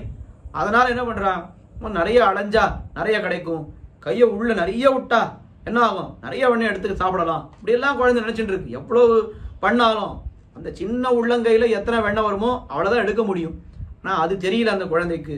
இப்ப முழுதும் வெண்ணெய் அலைந்து எடுத்துட்டோம். கையில கை முழுக்க குடத்துல விட்டாச்சு, நல்லா அலைஞ்சாச்சு. வெண்ணெயை கையில எடுத்து வச்சுக்கிறான். வச்சுட்டு என்ன பண்றான் கண்ணன், எடுத்து அப்படியே முழுங்கிடலாம் இல்லையோ வெண்ணெய. அப்படி முழுங்காது, அது குழந்தைகளுக்கே உண்டான சுபாவம்.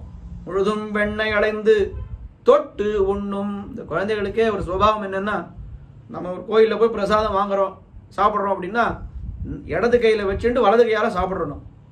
குழந்தைகள் எப்போவுமே அதை பண்ணவே பண்ணாது. எந்த வஸ்துவை கொடுத்தாலும் அதை வலது கையில் வச்சுட்டு இடது கையால் தான் எடுத்து சாப்பிடும். நீங்கள் எந்த குழந்தைய வேணால் பாருங்க. அது மொத்த வெண்ணெய் எடுத்துட்டான் கண்ணன். வேடிக்கைக்கு சொன்ன வார்த்தை. வெண்ணெய் எடுத்துட்டு என்ன பண்ணுறான், தொட்டு உண்ணும். தொட்டு தொட்டு சாப்பிட்றானா அந்த வெண்ணெய். ஏன் மொத்தமாக சாப்பிட்டா என்ன அப்படின்னா, இல்லை சுவாமி, தொட்டு தொட்டு சாப்பிட்டா ரொம்ப நாளை சாப்பிடலாம், மொத்தமாக சாப்பிட்டா வெண்ணெய் உடனே காலி ஆகிடுமே, வயிறும் ரொம்ப போயிடும், வெண்ணையும் காலி ஆகிடும், அப்புறம் வெண்ணெய் சாப்பிட முடியாது. இதை ரொம்ப நாளை சாப்பிடணும். அதனால என்ன பண்ணுறான், கொஞ்சம் கொஞ்சமாக இன்னும் நிறைய இருக்கு இன்னும் நிறைய இருக்குன்னு தொட்டு தொட்டு தொட்டு சாப்பிடுகிறான் இந்த கண்ணன். முழுதும் வெண்ணெய் அடைந்து தொட்டுண்ணும். எத்தனை நாளை சாப்பிட்டாலும் நீ சாப்பிட போகிறது அதே வெண்ணெய் அளவு தானே, அதை டக்குன்னு வாயில போட்டுட்டு போயிடலாமே அப்படின்னா அது பண்ணாது. குழந்தைகள் தொட்டு தொட்டு தான் சாப்பிடும். தொட்டுண்ணும் முகிழம் சிறு தாமரை கையும். அப்படி இளந்தளிரையும் தாமரையும் போன்ற சிறிய திருக்கைகள் இப்படி சாப்பிட்டுட்டே இருக்கு குழந்தை. யசோதை வந்து விட்டாள். கையும் களவுமாக பிடிப்பதுன்னு சொல்றாள், தான் கையும் களவுமாக பிடிப்பது. பிடித்து விட்டாள். உடனே என்ன பண்ணா, நீ வெண்ணையா சாப்பிடக்கூடாதுன்னு சொல்லியிருக்கேன், நீ வெண்ணையா திருடி சாப்பிட்ற, இரு பாரு, உன்னை தாம்பு கயிறால கட்டி போடுறேன்னு தாம்பு கயிறை எடுத்துன்னு எழில்கொள் தாம்பு கொண்டடிப்பதற்கு இயல்கு நிலையும். அந்த தாம்பு கயிறை பார்த்த உடனே கண்ணன் என்ன பண்றான், அப்படியே அஞ்சு நிற்கு. ஐயோ இன்னைக்கு என்னமோ கட்ட போறா அம்மா, நமக்கு ஏதோ தண்டனை கொடுக்க போறான்னு அவன் என்ன பண்றான், பயப்படுகிறான் இந்த கண்ணனானவன். வெண்தயிர் தோய்ந்த செவ்வாயும். இந்த வாயில என்ன இருக்கு, முழுக்க தயிரும் வெண்ணையுமா இருக்கு. அது குழந்தைகளுக்கு இருக்கக்கூடிய ஒரு சுபாவம். அது தயிரெல்லாம் எடுத்து சாப்பிட்றது குழந்தை. அம்மா வந்துட்டா, பெரியவா யாராவது வந்துட்டாக்கா என்ன பண்றது, எங்கேயாவது ஒழிச்சு வைக்கணுமே இந்த வெண்ணையும் தயிரையும்.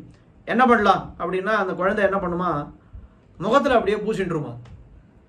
முகத்தில் பூசிட்டா அம்மாவுக்கு தெரியாதான்னா தெரியாது. குழந்தை நினைக்கிறது, ஏன்னா முகத்தில் பூசின்னு இருக்கிறது நம்ம கண்ணுக்கு தெரியலையோ இல்லையோ, நம்ம கண்ணுக்கே தெரியலன்னா மற்றவனுடைய கண்ணுக்கு எப்படி தெரியும்னு சொல்லி மொத்தத்தையும் முகத்தில் பூசி கொண்டு விடுகிறது. அது மேலே என்ன பண்ணுறது, முகம் பூரா தயிரும் வெண்ணையுமாவே அவன் சுற்றின்னு இருக்கான். கேட்டால் நான் தயிர்கிட்டயே போலியே, நான் வெண்ணெய் கிட்டேயே போலியே, பாருங்க என் கையில் ஏதாவது வெண்ணெய் இருக்கான்னு அப்படின்னு கையை காட்டுறானோ. கையில் வெண்ணெய் இல்லை, நான் முகத்தில் தான் மொத்தம் அப்பின்னு இருக்கியே, அவன் கண்டுபிடிக்க மாட்டாளா அப்படின்னா அது குழந்தைகளுக்கே உண்டான ஒரு மௌத்தியம். அது அப்படியே கண்ணபிரானோ அப்படியே தான் இருக்கிறான். அப்படி வெண்தயிர் தோய்ந்த செவ்வாயும். சரி, இன்னைக்கு பெரிய தண்டனை இருக்கு, பிடிச்சிட்டா கயிறை கட்டி சரியா வச்சுட்டா. உடனே அழுகையும் அஞ்சினோக்கும் அன்னோக்கும் அழ ஆரம்பித்து விட்டான். ஐயோ இன்னைக்கு என்ன தண்டனை, இது முதுகு புலந்துட போறா அம்மா, என்ன ஆப்போறதோ தெரியலையே, நேற்று தான் சொன்னா வெண்ணெய் திருடக்கூடாதுன்னு, மறுபடியும் நாம அதே தப்பையே பண்ணிட்டு இருக்கோம். என்ன உடனே அழ ஆரம்பித்து விட்டான். அஞ்சினோக்கும் அன்னோக்கும், அப்படியே பயந்து பார்க்கக்கூடிய அந்த பார்வை. அதுக்கு மேலே என்ன பண்றா யசோதைன்னு கேட்டா, பண்றதையும் பண்ணிட்டு அழ வேற ஆரம்பிச்சிட்டியா, வாய் வாய் என்ன அவள் என்ன சொல்றாளாம், வாயை திறஞ்சானா பாரு, மூடு வாய் அப்படின்னு சொல்றாளாம். உடனே வாயை மூடிக்கிறான். வாயை மூடினா என்ன ஆறுது, வாயை திறந்து நல்லா அழணும், ஆனால் வாயை மூடிண்டா அழ முடியாது. உடனே அணிகொள் செஞ்சிருவாய் நெளிப்பதுவும், ரொம்ப அழகிய இந்த சிவந்த சிறிய வாயை அப்படியே துடிக்கிறது, அப்படியே வாயை அழணும்னு ஆசை, அழணும்னு அவன் நினைக்கிறான், ஆனால் அழ முடியல. நீ பார்த்தான், அவன் என்ன பண்ணான் கண்ணபிரான், இன்னைக்கு என்ன ஆயிடுத்து, இன்னைக்கு தப்பிக்கவே முடியாது, கையும் களவுமா பிடிபட்டு விட்டோம், என்ன பண்ணலாம், எப்படி தப்பிக்கிறதுக்கு என்ன வழின்னு யோசித்தான். உடனே ஒரு நிமிஷம் என்ன யோசித்து பார்த்தான், அவன் பரமாத்மா தானே, இந்த அடியவர்களுக்கெல்லாம் நாம் நிறைய சாஸ்திரங்கள் எல்லாம் கொடுத்துருக்கோம், இதை பண்ணு இதை பண்ணாதன்னு நிறைய சொல்கிறோம். ஆனால் அவர்கள் எல்லாம், அதான் அடியவர்கள் இல்லை, லோகத்தில் உள்ளவர்கள். அந்த லோகத்தில் உள்ளவர்கள்லாம் என்ன பண்ணுறா, எல்லாத்தையும் பண்ணிடுறா. பண்ணிட்டு என்ன பண்ணுறா அப்படின்னு கேட்டால், நம்ம இடத்துல ஒரு அடியவரை போல அஞ்சலியை பண்ணி விடுகிறார்கள். கையை கூப்பிடுறா, நம்ம இடத்துல கையை கூப்பிட்டா, அப்போ என்ன ஆகுது, அந்த அஞ்சலியை பார்த்து அந்த அஞ்சலியை அங்கீகரித்து நாம் என்ன பண்ணுறோம், அவளை மன்னித்து விடுகிறோம். அப்போ எந்த தண்டனை எந்த தப்பு பண்ணாலும் தண்டனையிலிருந்து தப்பிப்பதற்கு ஒரே வழி என்னன்னு கேட்டால் அஞ்சலி தான், தொழுகை அப்படின்னு இருக்கு. இந்த அஞ்சலியை பண்ணி தானே எல்லாரும் நம்ம இடத்துல தப்பித்து கொண்டிருக்கிறார்கள் அப்படின்னு நினைச்சான். உடனே சரி நம்மளும் அந்த அஞ்சலியே பண்ணிடும், எல்லாத்துக்கும் மருந்து அந்த அஞ்சலி தான். இப்போ நாம் பண்ண அத்தனை பேர் பண்ண அபராதத்தையும் நாம் பொறுப்பது ஒரு அஞ்சலியை கொண்டு. இப்போ நாமும் அந்த அஞ்சலியை பண்ணிட்டா நம்மை இந்த யசோதையா தாயான யசோதையானவள் மன்னித்து விடுவாள், இன்னைக்கு ஏதாவது பண்ணி தப்பிச்சுக்கலாம் அப்படின்னு அவன் என்ன பண்ணான், தொழுகையும். அம்மாவை பார்த்து ஐயோ அம்மா இனிமே பண்ணவே மாட்டேன், இனிமே வெண்ணெய் பக்கமே நான் வெண்ணெய் இருக்கிற பக்கமே போக மாட்டேன் அப்படின்னு அவன் என்ன பண்ணான், கையை கூப்பினான். அதை பார்த்த உடனே யசோதைக்கு என்ன ஆனந்தம், ஐயோ சின்ன குழந்தை இது ஒண்ணுமே தெரியாதுன்னு நினைச்சோம், ஆனா தப்பு பண்ணா அஞ்சலி பண்ணணும், அஞ்சலி பண்ணா நம்முடைய தப்பை மன்னித்து விடுவார்கள் அப்படின்ற அளவுக்கு குழந்தை தெரிஞ்சுட்டு இருக்கே, என்ன என்னுடைய குழந்தைக்கு என்ன அறிவுன்னு அவள் ஆனந்தப்பட்டாள். தொழுகையும் இவை கண்ட வசோதை தொல்லை இன்பத்திருதி கண்டாளே. தொல்லை இன்பம் அப்படின்னு சொன்னா என்ன அர்த்தம், பரமபதத்திலே நாம் பெறக்கூடிய அந்த ஆனந்தம், அந்த பரமபந்தத்தினுடைய எல்லையை அவள் காணப்பெற்றாள். இந்த ஒரு குழந்தை தன்னை பார்த்து கை கூப்பி ஒரு அஞ்சலி பண்ணித்து, அந்த அஞ்சலியை பண்ணால் தாயார் நம்மை மன்னித்து விடுவாள் இது தெரிஞ்சுட்டு இருக்கேன்னு அந்த குழந்தையை நினைத்து ஆனந்தப்பட்டாள். அது பரமபதத்தை கூட அந்த ஆனந்தம் கிடையாது. அப்படி அழுகையும் அஞ்சினோக்கும் அன்னோக்கும் அணிகொள் செஞ்சிருவாய் நெளிப்பதுவும் தொழுகையும் இவை கண்டவசோதை தொல்லை இன்பத்திருதி கண்டாளே. அப்ப இதுல என்ன தெரியுதுன்னு கேட்டால், இந்த அஞ்சலியானது பகவானுக்கே கை கொடுத்துருக்குன்னு சொன்னா நமக்கு நிச்சயமா கை கொடுக்கும் அப்படின்றதுல எந்த சந்தேகமும் இல்லை நமக்கு. அதையும் நாம் இங்கே சேர்த்து தெரிந்து கொள்ளலாம், அனுபவிக்கலாம். இப்படி 8வது பாசுரம் இந்த யசோதை அனுபவித்த அனுபவம் தொல்லை இன்பத்திருதி கண்டாளேன்னு அப்படியே நிறுத்திட்டா. அவன் என்ன முடிக்கணும் சொல்லி, ஐயோ இதெல்லாம் எனக்கு கிடைச்சிருக்கணுமே, இந்த ஆனந்தமானது எனக்கு கிடைத்திருக்க வேண்டுமேன்னு அவள், அதுதான் அபிப்பிராயம் தேவகிக்கு. 8வது பாசுரம். அதுக்கு மேலே 9வது பாசுரம், எதையுமே நான் காணப்பெறவில்லையே, ஒன்னொன்னா சொல்லி என்ன பிரயோஜனம், மொத்த எந்த சேட்டித்தையும் நான் காணப்பெறவில்லை, என்று அவள் எனக்கு காணுமாறு எனக்கு அருளே என்று கேட்கிறாள் தேவகி. குன்னினால் குடைகவித்ததும் கோலக்குறவை கோத்ததும் குடமாட்டும் கண்ணினால் விளவெறிந்ததும் காலால் காளியந்தலை மிதித்ததும் முதலா பெண்ணிசேர் பிள்ளை நல் விளையாட்டவனைத்திலும் அங்கென்னுள்ள முள்குளிர ஒன்னும் கண்டிடப் பெத்திலேன் அடியேன் காணுமாறினி உண்டெனில் அருளே. கண்ணவரானுடைய சேட்டுதங்கள் குன்னினால் குடை கவித்தது, கோவர்தன மலையை குடையாக பிடித்தது என்ன? கோலக்குறவை கோத்தது, ராசக்கிரீடை பண்ணினது என்ன? குடமாட்டு குடக்கூத்தாடினது என்ன? கண்ணினால் விளவு எறிந்தது, கன்று குட்டியாலே வளாமரத்தை 2 வத்சாசுரன் கபித்தாசுரன் 2 பேர் வந்தா, 2 பேரையும் ஒருத்தரை கொண்டு ஒருத்தரை முடித்தான். கண்ணினால் விளவெறிந்ததும் காலால் காளியந்தலை மிதித்ததும் முதலா, திருவடிகளாலே காளியன் என்கிற அந்த நாகத்தை மிதித்து அவனுடைய கர்வத்தை அடக்கினது என்ன? வெண்ணிசேர் வெற்றி பொருந்திய பிள்ளை விளையாட்டம் அனைத்திலும், எபெருமானுடைய கண்ணபிரானுடைய பால்ய சேட்டிதங்கள் அது எல்லாத்திலும் ஒன்றும் என் உள்ளங்குளிர அடியேன் கண்டிட பெத்திலேன். ஒன்னொன்னே நினைத்து பார்க்கும் பொழுது எத்தனை ஆனந்தம், எத்தனை ஆனந்தம். ஆனால் எதுவுமே எனக்கு கிடைக்கவில்லையே, எதுவுமே எனக்கு கிடைக்கவில்லையே. இதுக்கு எதெல்லாம் எனக்கு கிடைக்கும் அப்படின்னு சொன்னால் காணுமாறு உண்டெனில் அருளே. இதையெல்லாம் நான் காண்பதற்கு என்ன உபாயம் இருக்குன்னு சொன்னா எனக்கு நானும் தெரிஞ்சுட்டு இதையெல்லாம் பார்ப்பேனே. அதாவது சின்ன வயசுல நீ பண்ணின சேட்டிதங்கள்லாம் ஏதாவது வீடியோ எடுத்து வச்சிருக்கியா, அந்த வீடியோவாவது என்கிட்ட கொடுத்தா அதையாவது நான் பார்ப்பேனேன்னு இந்த காலத்துல உதாரணம் சொல்லணும், அப்படிதான் சொல்லணும். எனக்கு என்ன பண்றது பார்க்கறது. அந்த காலத்துல கல்யாணத்துக்கு யாராவது வெளியூர்லேருந்து வர முடியலன்னா கேசட்டுன்னு ஒன்று போட்டு கொடுத்துடுவா. இந்த கேசட்டை பாருங்கோ, வாரத்துக்கு அப்புறமா போனாக்கா 1 மணி காலம் அந்த கேசட்டை பார்த்து முடிக்கிற வரைக்கும் நம்மளை விடமாட்டான். அந்த காலத்தில். இப்போ எல்லாம் நமக்கு ஃபோன்லேயே அனுப்பிடுறா, வராதவாளுக்கு இது இருக்குது. அந்த மாதிரி நான் எதையும் நேரிலையும் நான் பார்க்கலையே, இப்போ பார்க்கறதுக்கு ஏதாவது எனக்கு வாட்ஸ்அப்பில் ஏதாவது அனுப்புறியா அப்படின்னு கேட்குறா போல இந்த பாசுரம் இருக்குது. ஒன்றும் காண்டிட பெத்திலேன் அடியேன் காணுமாறு இனி உண்டெனில் அருளே. எதுக்கு அதெல்லாம் அனுப்பணும்? கேட்டால் நேரையே அவன் கொடுக்க போகிறான். நான் அவளுக்காக பண்ணி காட்ட மாட்டானு பண்ணியே காட்டுவான் கண்ணபிரான். அப்படி இந்த பாசுரத்தில் ஒன்றும் கண்டிட பெத்திலேன் அடியேன் காணுமாறு உண்டெனில் அருளே என்று கேட்கிறார். 10வது பாசுரம் இந்த மறுபடியும் அந்த பூதனா நிரசனம் அந்த விஷயங்களை எல்லாம் சொல்லி அதெல்லாம் நான் பார்க்கக்கூடிய ஒரு பாக்கியம் எனக்கு கிடைக்கவில்லையே அப்படின்னு புலம்புகிறாள். வஞ்சமேவிய நெஞ்சுடை பேச்சி பரண்டு நார் நரம்பிழக் கரிந்துக்க நஞ்சமார்த்தரு சுழிமுலையந்தோ சுவைத்து நீ அருள் செய்து வளர்ந்தாய். கஞ்சன் நாள் கவர் கருமுகில் எந்தாய் கடைப்பட்டேன் விரிதே முளை சுமந்து தஞ்சமேல் ஒன்னிலே நுய்ந்திருந்தேன் தக்கதே நல்ல தாயை பெத்தாயே. வஞ்சமேவிய நெஞ்சுடை பேச்சி, வஞ்சனை பொருந்திய நெஞ்சை உடையதான அந்த பூதனை என்கிற பேய் வறண்டு எழ, அந்த உடம்பு அந்த பூதனையுடைய உடம்பானது அப்படியே உலர்ந்து போயிடுத்து. வறண்டு மொத்தம் உலர்ந்து போற அளவுக்கு மொத்தத்தையும் உயிரையும் சேர்த்து அவன் உரிந்து விட்டான் கண்ணபிரான். நார் நரம்பு கரிந்துக்க, நார் போன்ற நரம்புகள் எல்லாம் அப்படியே கருகி உதிரும்படியாக கண்ணபிரான் அவளை முடித்து விட்டான்.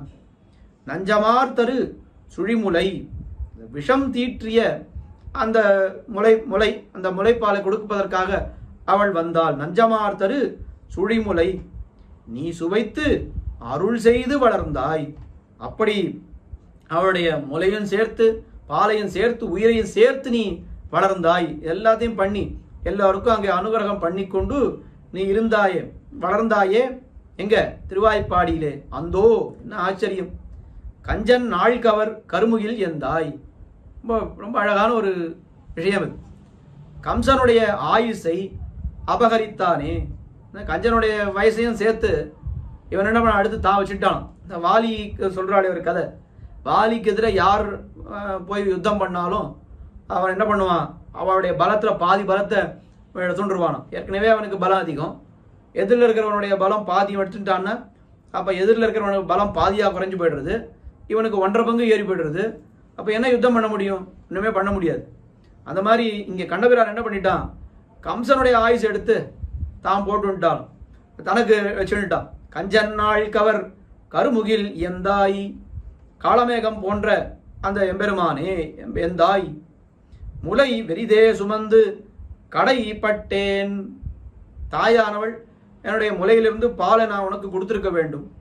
ஆனால் என்ன ஆயிடுத்து, அது வீணாக போய்விட்டது எல்லாம். அப்படி கடை கட்டேன். அப்படின்னா கடை ரொம்ப என்னுடைய பாவத்தினாலே, நான் பண்ணின பாவத்தினாலே இப்படி ஒரு பாக்கிய ஹானி எனக்கு ஏற்பட்டு விட்டது.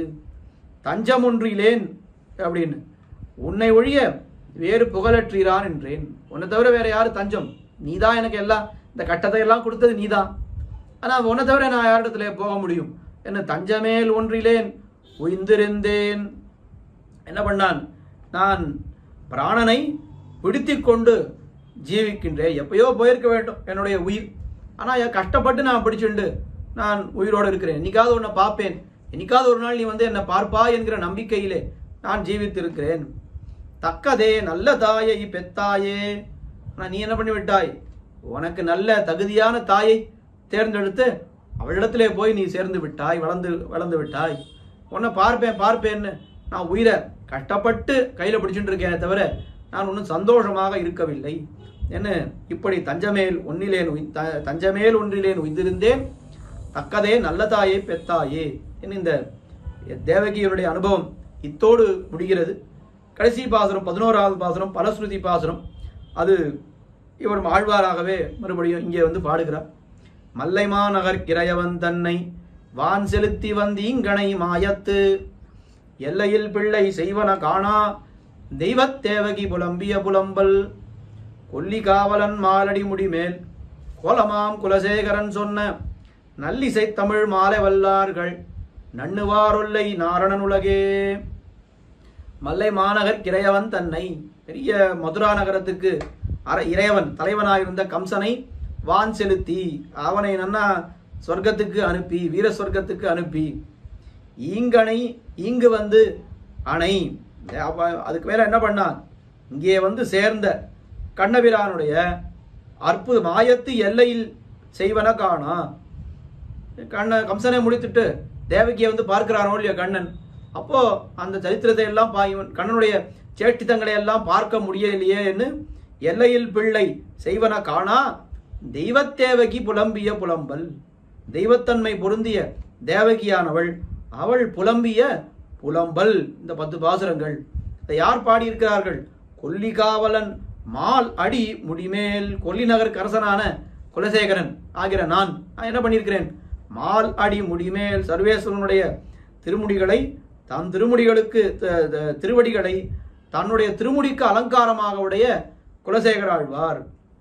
மாலடி என்னுடைய முடிமேல் கோலம் என்ன, அவனுடைய திருவடி தான் நம்முடைய தலைக்கு அலங்காரம். சிகை அலங்காரம் அது இதுன்னு சொல்றாரு. ஆழ்வார் சொல்லக்கூடிய அலங்காரம் என்னன்னா எம்பெருமானுடைய திருவடி, அது ஒண்ணுதான் நம்முடைய இதுக்கு முடிக்கு அலங்காரம். அதானே கோயிலுக்கு எப்போ போனாலும் சடாரின்னு நாம் அதை பெருத்துக் கொள்கிறோமே. என்ன அப்படின்னா இந்த சடாரி தீண்டினால்தான் நம்முடைய தலைக்கே ஒரு அலங்காரம்னு அங்கே ஆழ்வார் திருவடின்னு சொல்றார். சடாரின்றது திருவடி நிலை. அதனால ரெண்டும் ஒன்றுன்னு கூட நம்ம ரெண்டும் பெரிய வித்தியாசம் இல்லை இல்லையா? அதனால ஒன்றுன்னு கூட வச்சுக்கலாம். அப்படி மாலடி முடிமேல் கோலமாம் குலசேகரன் சொன்ன நல்லிசை தமிழ் மாலை வல்லார்கள் நண்ணுவார் ஒல்லை நாரணன் உலகே. இப்படி இந்த பதிகத்தை நன்றாக அனுபவிக்க பெறுபவர்கள் இவர்களுக்கு என்ன ஆகும்? ஒல்லை விரைந்து ஸ்ரீவைகுண்டத்தை அடைவார்கள். எல்லாம் இந்த பிறவியினுடைய முடிவிலேயே ஸ்ரீவைகுண்டத்தை அடைந்து எத்தனை காலமா எம்பெருமானை இழந்திருக்கிறோம் நாம். இப்போ ஒரு ஜீவாத்மாவானவர் ஸ்ரீவைகுண்டத்துக்கு போறாருன்னு சொன்னா என்ன ஆகும்? இத்தனை ஜென்மமா நாங்கள் எம்பெருமானை இழந்திருக்கோன்றது தெரியறது இல்லையா? அந்த இழவெல்லாம் தீரும்படி வைகுண்டத்தை அடைந்து எம்பெருமானுக்கு கைங்கரியம் பண்ணி அவனை ஆனந்திப்பிக்க கடவோம். இந்த பதிகத்தை அனுசந்திப்பவர்கள், இதை தெரிந்து கொள்பவர்கள் ஒல்லை நண்ணுவார் ஒல்லை நாரணன் உலகே என்று உடனே அவர் வைகுந்தத்திற்கு போய் இழந்த காலம் எல்லாம் சேர்த்து கைங்கரியம் செய்ய பெறுபவர்கள் அப்படின்னு பலன் சொல்லி இந்த பதிகத்தை தலை கட்டுகிறார் குலசேகர ஆழ்வார். முதல்ல நம்ம சொன்னா போல குலசேகர ஆழ்வார் என்னால் ராமாவதாரம். ஆனா அப்படிப்பட்ட குலசேகர ஆழ்வார் கிருஷ்ணாவதார சரித்திரத்தை, அதுவும் பால்ய சேஷ்டிதங்களை எல்லாம் இப்படி அனுபவித்திருக்கிறார் என்று சொன்னால் இதை போல வேறொரு ஆழ்வார் அனுபவிக்கவில்லை என்றே சொல்லணும். வெண்ணெய் களவுன்றது இவர் அனுபவித்த ஒரு முழுதும் வெண்ணெய் அடைந்து தொட்டுணும். பெரியாழ்வார் வெண்ணெய் விழுங்கின்னு ஒரு பாசுரம் தனியா அதிகமே தனியா பாடினார். திருமங்கை ஆழ்வார் மானமுடைத்து அப்படின்னு வெண்ணெய் களவு கண்டதுக்கெல்லாம் தனியா ஒரு பதிகம் பாடினார். ஆனா ஒரு பாசுரத்துல எம்பெருமானுடைய அந்த அனுபவம், யசோதை பெற்ற அனுபவம் தேவகி புலம்பிய புலம்பல்னு சொன்னா கூட கடைசியில் இதில் யாருடைய பெருமையை பேசுறாருன்னா இல்லை யசோதையனுடைய பெருமையை தான் இங்கே பதிகம் முழுக்க யசோதையனுடைய பெருமையும் நந்தகோபருடைய பெருமையும் தான் இந்த பதிகம் பேசுகிறது என்று ரொம்ப அழகாக இப்படி எம்பெருமானை இழந்தவர்கள் புலம்பிய புலம்பலாக பாடக்கூடியவர் குலசேகராழ்வார் மட்டும்தான். மேலேயும் 9வது பதிகமும் தயரதன் புலம்பிய புலம்பல், காட்டுக்கு அனுப்பின பிற்பாடு ராமபிரானை காட்டுக்கு அனுப்பின பிற்பாடு தயரதன் புலம்பிய புலம்பல்னு ஒரு பதிகம் பாடுகிறார். அப்படி எம்பெருமானை இழந்தவர்களுக்கு தான் அவனுடைய பெருமை தெரியும். பதிகங்களை எல்லாம் நாம் பார்க்கும் பொழுது நாம் என்ன தெரிந்து கொள்ள வேண்டும் என்னால், இழந்தா இத்தனை கட்டம் இருக்கு, அதனால எம்பெருமானை இழந்து விடவே கூடாது, எப்படியாவது எம்பெருமானுடைய நாம் சேர்ந்து இருக்க வேண்டும். அப்படி சேர்ந்திருக்கக்கூடிய சேர்ந்திருக்கக்கூடிய அனுகிரகத்தை எம்பெருமான் நமக்கு பண்ணிக்கொண்டே இருக்க வேண்டும் என்று நாம் பிரார்த்திக்க வேண்டும். அந்த எம்பெருமானுடைய அனுகிரகம் நமக்கு நிரந்தரமாக கிடைக்க வேண்டும் என்னால் எதை கொண்டு பண்ணுவான்? நம்ம நிறைய படிச்சிருக்கோம், பணக்காரன் அதை நினைச்சு பண்ணுவானா? நிச்சயமாக கிடையாது. ஒரு ஆச்சாரியரை அண்டி இருந்தால் அந்த ஆச்சாரியர் மூலமாக அந்த ஆச்சாரியரை முன்னிட்டு கொண்டு எம்பெருமானுடைய அனுகிரகத்தை நாம் பெறலாம். அப்படிப்பட்ட ஆச்சாரியர் யார் என்று கேட்டால் நம்முடைய ஜீயர் சுவாமி தான். ஸ்ரீமத் பரமஹம்சேத்யாதி யதிகிரி யதிராஜ நாராயண ராமானுஜ ஜீயர் சுவாமி. அவருடைய திருவடி பலத்தை கொண்டுதான் இத்தனை விஷயங்களும் இங்கே நடக்கிறது. அவருடைய திவ்யாக்ஞையின் பேரிலே தானே இந்த விஷயங்கள் எல்லாம் நடக்கிறது. பெரியாழ்வார் திருமொழி அனுபவித்தாகிவிட்டது. திருப்பாவை நாச்சியார் திருமொழி, பெருமாள் திருமொழியே முடிய போகிறது. இன்னும் கொஞ்ச நாள்ல 1000 முடிய போகுது. 1000மே முடிய போகிறது. தொடர்ந்து நித்தியம் கார்த்தால வேளை இதை நாம் கேட்கிறோம் அப்படின்னு சொன்னா எத்தனை பெரிய பாக்கியம்.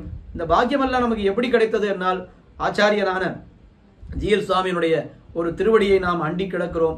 அந்த எம்பெருமானை நாம் ஜீயர் சுவாமியை நாம் அண்டி கிடக்கிறோம் என்பதனாலே தானே எம்பெருமானுடைய அனுகிரகம் நம் மேலே விழுகிறது. அதனால அந்த ஜீயர் சுவாமியினுடைய திருவடி சம்பந்தத்தை இன்றைக்கும் நாம் விடவே கூடாது. அந்த திருவடியே நமக்கு தஞ்சம் என்று அந்த உறுதியோடு நாம் இருக்க வேண்டும் என்பதையும் பிரார்த்தித்துக் கொண்டு, குற்றங்குறைகள் இருந்தால் க்ஷமிக்க வேண்டுமாய் பிரார்த்தித்துக் கொண்டு அமைகிறேன். ஸ்ரீமதே ரம்யஜாமாத்ரு முனீந்திராய மகாத்மனே ஸ்ரீரங்கவாசினே பூயாத் நித்யஸ்ரீர் நித்யமங்கலம்.